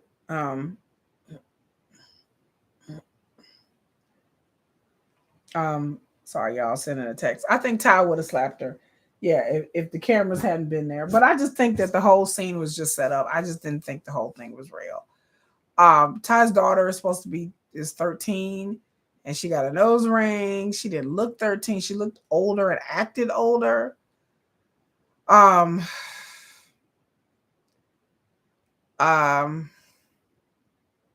don't know, y'all. You know, she is, like I said, I'm not blaming my daughter. She's a beautiful young lady. I'm not blaming a child at all. That has to do with home training. That has to do with the example that your mother is setting. I don't think Ty is setting a good example for her daughter at all. Which brings me to, you know, the overarching discussion. And like I said, I've said it before. I find it very distasteful for people to bring kids on these shows. If they're minors. If your kids, like, you know, like Jessica, her daughter's 17. So, you know, that's kind of okay. Her daughter's 17, almost 18. She's almost an adult. But like I said, when you have minor children, especially young ones, I find it despicable. Like Justine and her children and Mike's children, they're all under the age of 18. To me, that's not a good look. That's no good. That's no bueno. So, you know, I feel like you can be on these shows. You can have whatever relationships you want to have in your life, but don't drag your kid. There's no reason why your kids should know that you're dating 5 and 6, 7, 8, 9, 10 inmates. There's no reason why you should have like a big old calendar and a flow chart and you know, and all this on your wall. You don't have to have all that on your wall. Your kid doesn't have to know what you're doing if you're dating inmates, unless you plan to move one in with you. Then you have to kind of like telling your child what's going on, what's going to happen, because you don't want to blindside them. But Tyler, there's no chance of how he's going to get out of jail anytime soon. And then them other dudes she's talking to, ain't none of them got out. So obviously she's talking to some dudes that's going to be in jail for at least a couple of months or even more years. So there's no reason to even tell your kid what's going on. That's just, and then, you know, which brings my other point. My main overarching point is that I feel like on this show, and then in life in general, like I think, like I love my son, and you know I have a responsibility to both of my children, but I feel like, you know, me being a woman, I have a really big responsibility to my daughter to set a good example for her, because it is hard enough being a woman in this society. There's so many things you got to look out for. There's so many things, so many pratfalls, and so many ways you have to protect yourself, not just physically, but mentally and emotionally. Being a woman, it's tough being a woman, and then on top of that, being a minority or a Black woman is even doubly hard. So with that, I think I feel like I have even though my daughter's young, my daughter's only 8, but I feel like even now, like I have a special responsibility to my daughter, because I understand that, like, you know, all the statistics around Black women and Black girls, like the statistics of Black women being abused, Black women being killed by their partners is really high. You can look it up, Google it, look online for statistic of Black women being abused and Black women in domestic violence situations. It's really high. There's a lot of Black girls out there that are being sex trafficked out there because their parents just didn't give a damn, or they felt like they want to run away from home because their at-home situation wasn't safe. And then World AIDS Day was on December 1st, and the influx of cases of AIDS, most of the new cases since 2016 or 2018 is Black women. Like, our level of STD and AIDS is skyrocketing. Like, it's skyrocketing in the Black community as a whole, but especially Black women. So I feel like us Black women out here raising daughters, that it's up to us to really educate and love and support and provide a good example for our daughters, because there's not a lot out there. I mean, there's a lot of women out there doing good work and providing good examples, but there's also a lot of counter programming where there's a lot of hoes, there's a lot of hoishness, there's a lot of just unintelligent hood booger shit going around a lot in a lot of people's communities. There's peer pressure, things they have to face at school, things that they see on social media, on the internet. I mean, being a girl, period, is hard. You know, there's body image, self-esteem image, the images we see of models and women and celebrities, and there's that whole celebrity thing. And the notion of being a little girl and trying to grow up too fast and you know, get into makeup and hair and all that stuff at an early age, which I don't tolerate that nonsense in my house at all. My daughter is 8 years old, going on 9, and does not wear, I don't let her wear makeup and all. I'm like, you're too young for all that. I know it's cute when they have little makeup sets when they're young, but my daughter's never owned one. She's never. My daughter got some chapstick and some lip gloss, and that's about it. No eyeliner, no eyeshadow. I'm like, honey, when you get older, you have plenty of time for that. I want you to stay a child. I believe a child should be in a child's place. My son is 12 years old. He doesn't smart off to me. He doesn't talk to me like he's an adult. He talks to me like I'm his mother, you know. And then, you know, my kids, anything that's going on in my relationships, I've shielded them from that. And it takes hard work. It takes thought. It takes hard work. But like I said, us Black women out here raising Black girls, we have to prepare them. We have to set a better example for them. You know, and like I said, women in general. The idea that these women on these shows, 90 Day Fiance, Love After Lockup, Marriage at First Sight, or whatever, you know, if you're single, you got no kids, that's cool. Your kids are adult, like Kim and Jamal, yummy Jamal, good looking Jamal, like, you know, do your own thing when your kids are grown. But if you're raising children and you're leaving them behind because you want to pursue some relationship with some dude, or you going to another country for 60, 90 days and leaving your kid behind, I'm like, women, at what cost? At what cost are we sacrificing our child on the altar of what? Well, I want to be in love. And this is like Jessica was saying, this is the love of my life. And this is a love I've never had before. Okay, but honey, you willing to give up your daughter for that? It don't make no sense to me. Yes, Ty has a damn flow chart. She got like one of those charts you see in detectives where they have like the faces, and then she has like little string going to all of them. Like, yeah, she has like a whole flow chart. She has like a whole police lineup on her wall. But like Ty's daughter was telling her, you know, maybe if you focused on something else other than just these men, you know, maybe your life would be better. Yeah, focus on your career or your education, or better yet, focus on your children. I just don't see a lot of these, you know, like I said, we don't see everything on this show. It's edited, it's scripted. We don't see. But the idea that I'm willing to move an inmate in with me when I have teenage girls in the house, I don't think that's a good look. or any girls in my house. I don't think that's a good look. If you want to date an inmate, that's fine. When he gets out of prison, I'll be like, you know what, bet that. When you can get out of prison, you go to the halfway house and then you live with your mama, cousin, aunt, uncle, father, whoever. Get your life together. Then once you're starting to get stable and get your life together, then we can talk about living together and being together and like living together. And then I'll introduce you to my kids slowly. You know, I don't want you get out of prison and bam, you come live with me. A video chat with my kids is not going to cut it. You know, I need you to get used to my kids, interact with my kids. My kids may not even like you. They may, you know, the kids even like them. Like Justine got like 3 kids. Like, how does she know how her kids are going to react to having a man in a home full time, regardless of whether he's an inmate, but just having a man in the home full time? I don't know how long has it been since Justine and her ex have broke up. I don't know how long, but kids get used to just having a mama. And so how's the kids going to act like you having a man in the house? And what's his parenting style like? What's her, okay, Justine's parenting style maybe this way. Michael may come home and he may not have a parenting style. He has kids of his own, but how much involved was he in the kid's life? I don't know. They never said that. But you may have 2 people have 2 different parenting styles and 2 different ideas of how to discipline children. I don't know if they've even talked about any of that. I mean, damn, like he won't even tell her where he got the motherfucking chain in the car from. So I doubt that they've had deep conversations about parenting styles or what to do with these kids.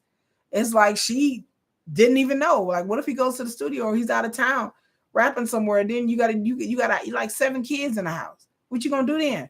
Well, I don't know. We cross the bridge when we come to it. That just lets me know that those conversations have been had.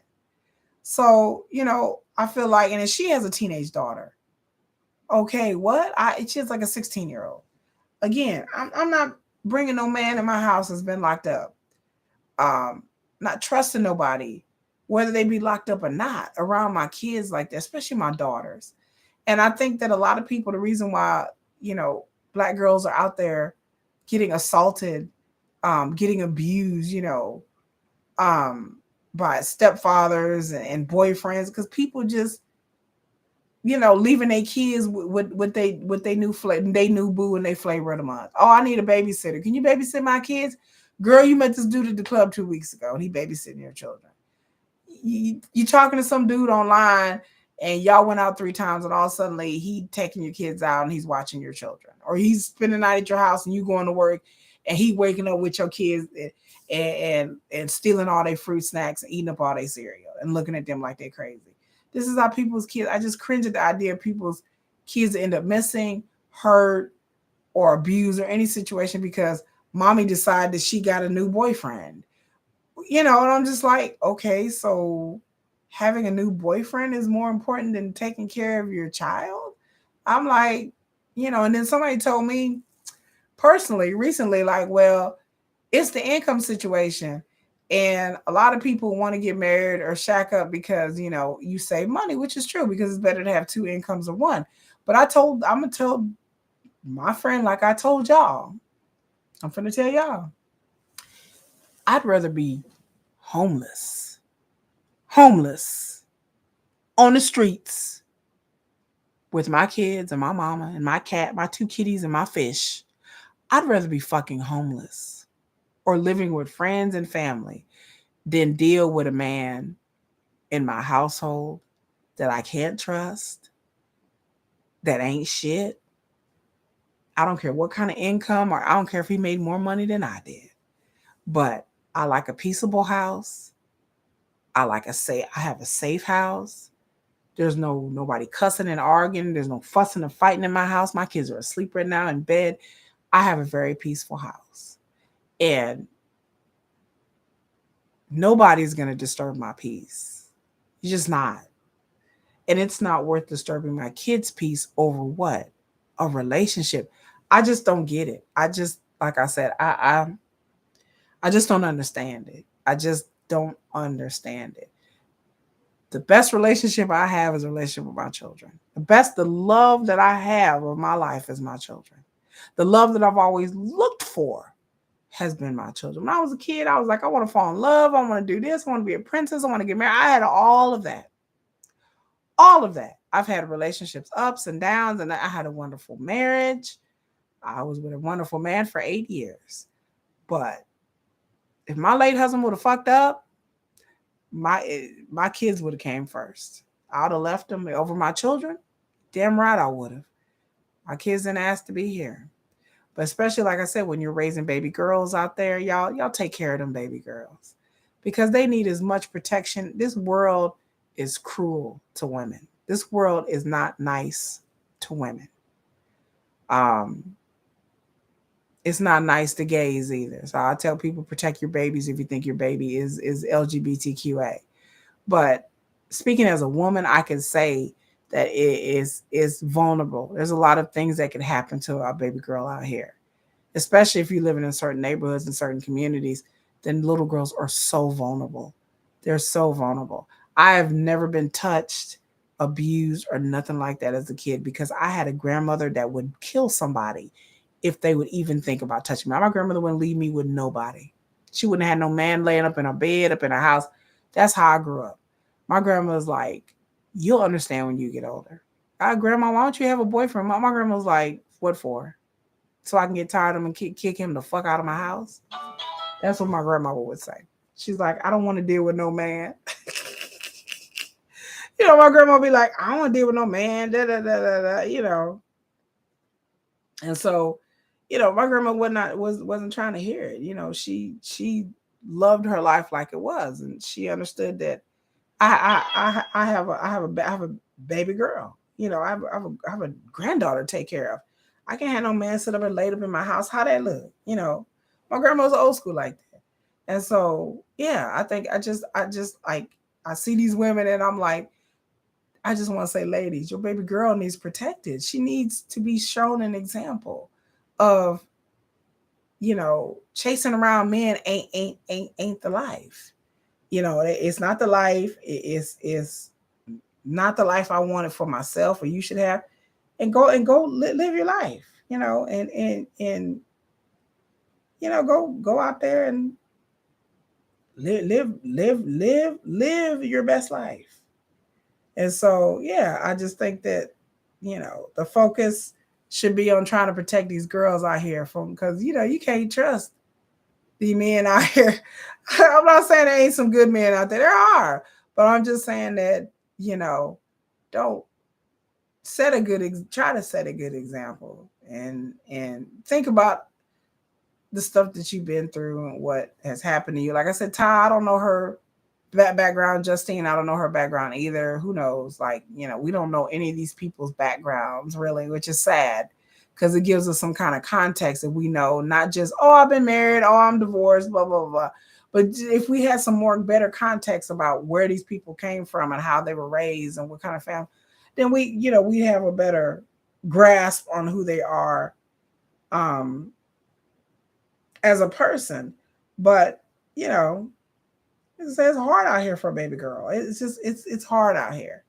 And so, you're trying to raise the next generation of young ladies. And, they ain't got to grow up so fast and just slow it down a little bit. Slow it down a little bit. Your kid's going to be in your love life. Just tell them, go mind your business. Go sit down somewhere. Mind your business. Mind your business. That's how I feel. I do. A peace of mind is better than a piece of man. It is. It is. A peace of mind is so good. I sleep well at night, honey. I sleep like this, like a baby, well at night, knowing that I'm not out here doing stunts and tricks and flips for a man. I'm not sitting here on my phone going, he ain't called me. Where is he? Well, shit, he was supposed to call. He was going out with his friends tonight, and it's Saturday night. He ain't home yet.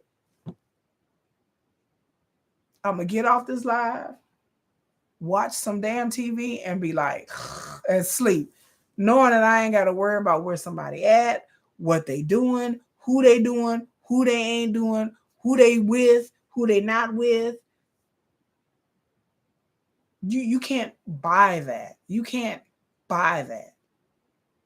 You may share a house with a man, and he may pay half your bills, And yes, I would love for anybody to pay half my bills. If you want to pay half my bills, go right ahead. Anybody want to send me some money, want to cash at me, Cocoa Thighs, go ahead, cash at your girl. But somebody want to send me some money, hey, I'm willing to take gifts. But the idea that I gotta sit here and live with you and go through all of that because you can't control nobody. I tell people you can't control anyone. If a man's gonna cheat, they're gonna cheat. If a woman or man's gonna lie, they're gonna lie. If they're gonna deceive you, they're gonna deceive you. If they're gonna try something, they're gonna try it, and they're gonna try it again, and they're gonna try it again. Like it is what it is. But the point is that you have to navigate life and navigate those situations, and you have to be prepared for it mentally and emotionally. You can't control another person, and you don't know what another person's gonna do. You really don't. Like you don't know. There's people out there that have been in marriages that didn't think their spouses would cheat on them or leave them or steal from them. I know people that embezzled their money. I never thought that person would do that. I'm like, I did, because you have to keep your head on a swivel and keep one eye and sleep with one eye open sometimes. And I mean, that's a lot for people to take when they believe in, oh shucks, I believe in love, and oh my God, and the fairy tales say I'm gonna be the princess, I'm gonna marry the prince, and we're gonna ride off to the sunset. And people believe the fairy tale. People believe what they see in these Disney movies and these TV shows, and then people believe what they see on social media where people are hugged up and kissed up like, oh, black love, or oh, we're together, so happy, child. And 3 years later, baby broke up. One of them got a baby by somebody else, or one of the chick pregnant by somebody else. She didn't cheated with the husband's brother. I mean, people live fake lives online, so don't believe that shit either. And so people see this kind of things in social media and TV and movies and celebrities, and they envy it. They like, well, I want a man, and I want to take cute pictures, and I want to be hugged up on social media, and I want to go here and do this and do that. And not knowing that behind all of that, behind all the cute pictures and the celebrities, that behind closed doors, they could be at each other like cats and dogs. You don't know why people stay together. Some people stay together and they know it ain't working, but they like it's cheaper to keep them. So you don't know what's going on in people's relationships. Everything, the grass look green on the other side, but it don't necessarily mean that. But with your children, if you do right, your children will always be there. If you do right, you live right, then your babies will always be there. I mean, if you do right, you will see nothing but love and success in your life. And then there's this notion that like there's somebody out there for everybody. Not necessarily. I hate to tell you, boo, but not necessarily. There's not always somebody out there for everybody. There's some people that die, I mean, get into their old age and they find love at an old age. Or there's some people that just are single forever and they just happen to be that way. And then they pass on to the afterlife without, getting remarried or having a serious relationship or whatever. Like, your life focus doesn't have to be having a partner or a relationship. When I die, I want to be sitting in my bed. I want to be surrounded by my children and my grandchildren, and my pets that I have at the time. I want to be surrounded by my kids and my grandkids. I want to look at my grandchildren and hopefully maybe my great grandchildren. And I want to see their little faces, and I want to see my eyes in their eyes. And I want to see my late husband's quirkiness in their features like I do my kids now. Like I want to look at my grandchildren and just feel a deep sense of love and accomplishment. Like I want my kids to be successful and happy. That's the best thing. And I want them to be in relationships that are successful and happy. And if they're not, to know when to leave those relationships and have children that they're taking care of. And I want them to be the best parents that they can be. And I want them to know that their mother has tried, that I've done everything in my power to give them a good life and to set a good example.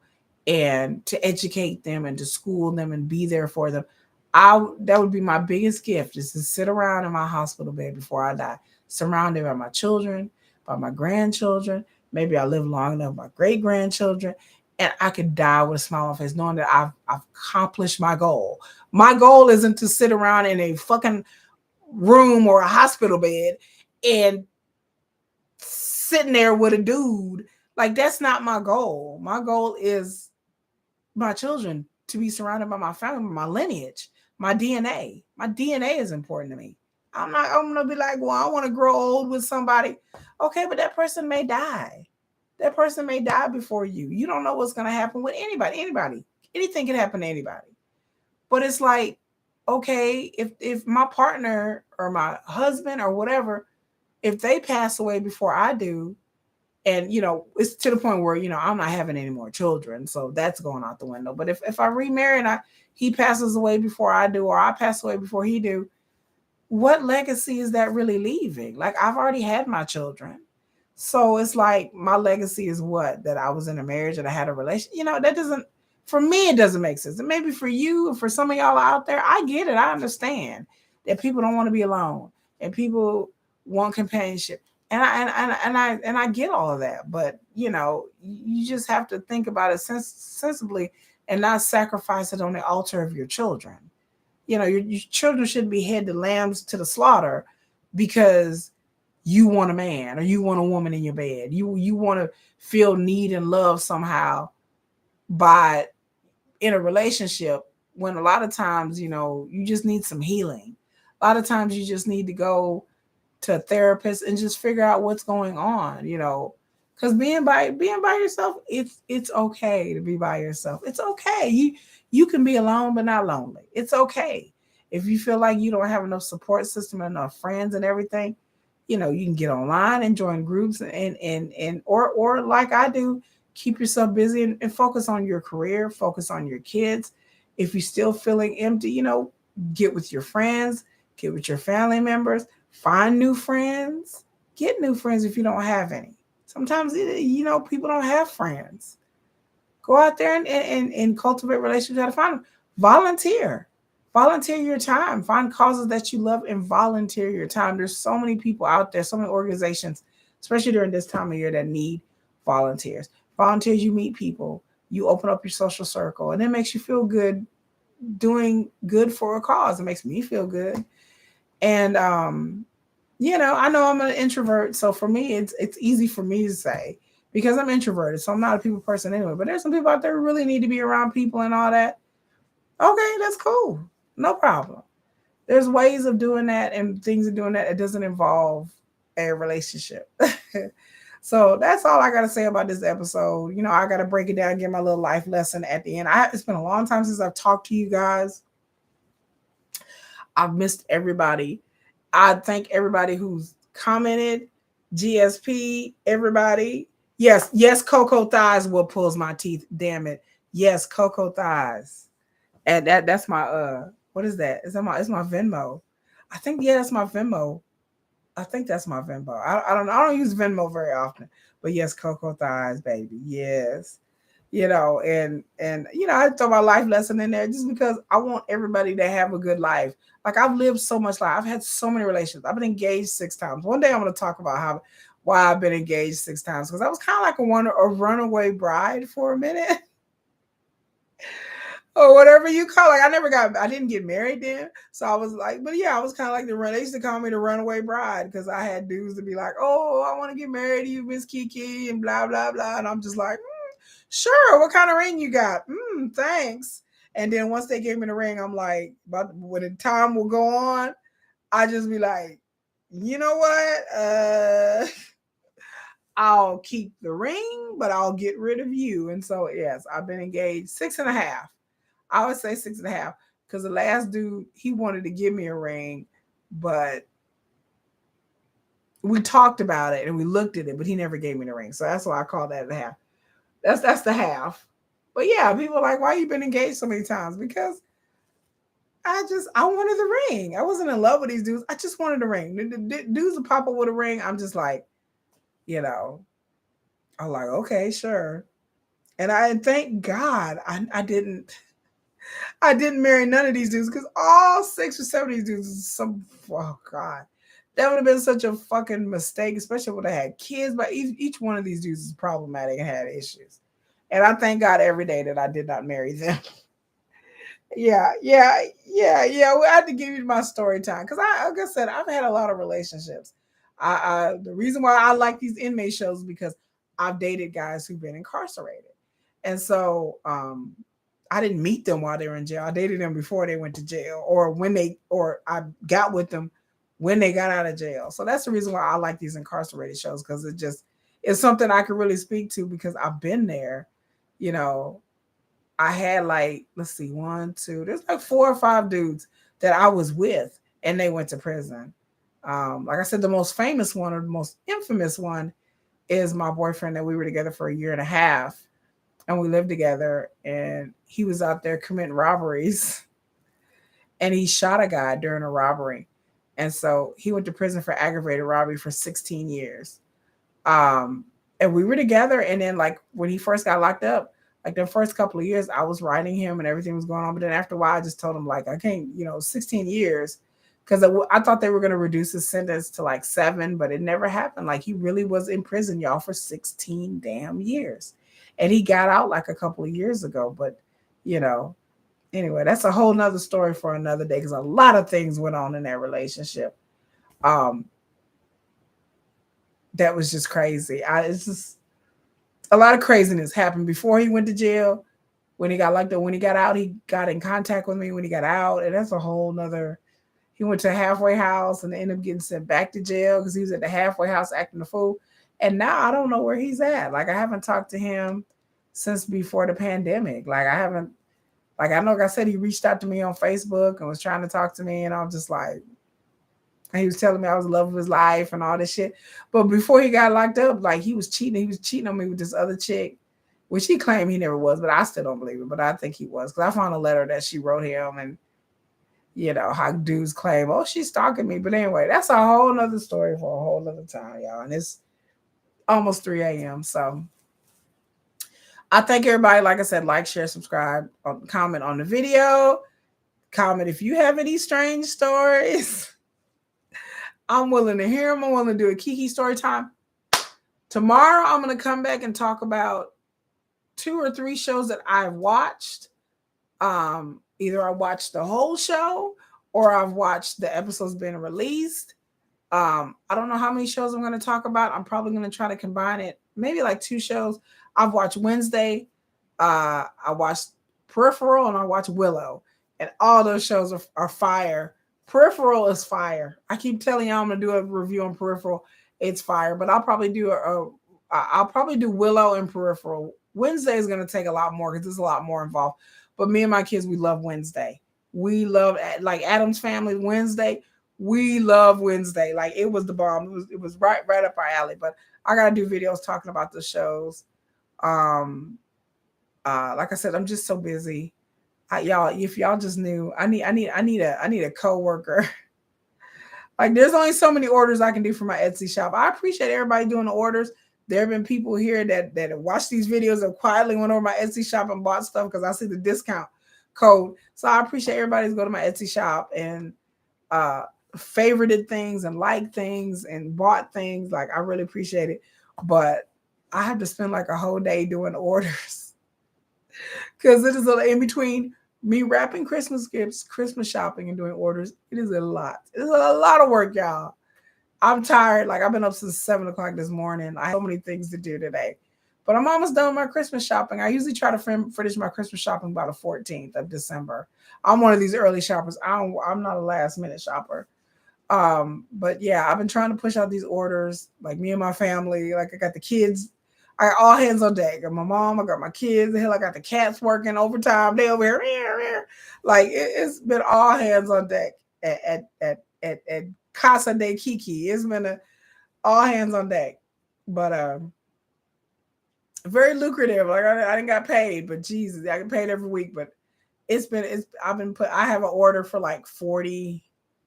I like one order's for 40 of one of my soaps, and I'm just like, I got to make 40 soaps. Like, I think I've made like 14 today, but that's because I started this evening. I just didn't have time. So but I'm gonna come and do some videos, y'all. I miss talking to y'all. Oh, I just, but I'm getting sleepy, y'all.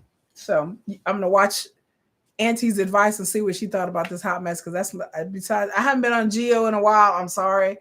Like I said, today I have errands to run on Saturdays, and then Mondays. Last Monday was so damn busy at my regular job, but I promise to try to make Geo's live on Monday.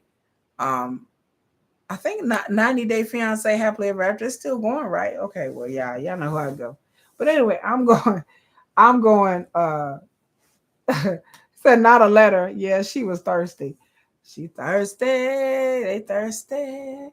But I'll try to get back into the swing. I hopefully this week at my regular job is not to the point where I want to tear my eyeballs out. I have a Christmas party to go to on Wednesday. We'll see if your girl go. If I do go, I'll let y'all know if I go to the Christmas party or not, man. Oh, but that's it, y'all. I'm getting sleepy. My cat's over here asleep. Oh, my little kitty, he's over here asleep. My boo-boo. That's my boo-boo. He's asleep. My fish is over here swimming around. But anyway, y'all, I'm getting stir crazy. But until next time, folks, thanks for listening. Like, share, subscribe, comment. Please subscribe to this channel. I'm trying to get to 1,000 subscribers by April of next year. I think we didn't push it up to April because I haven't really been doing very much. But to cultivate these subscribers, I haven't been doing very much. But I'm going to try to get through this holiday season and do videos. I'm trying to do at least 2 videos a week, y'all. So that's what I'm trying. But anyway, y'all, what pulls my teeth? GSP, Dustin, everybody else who was here.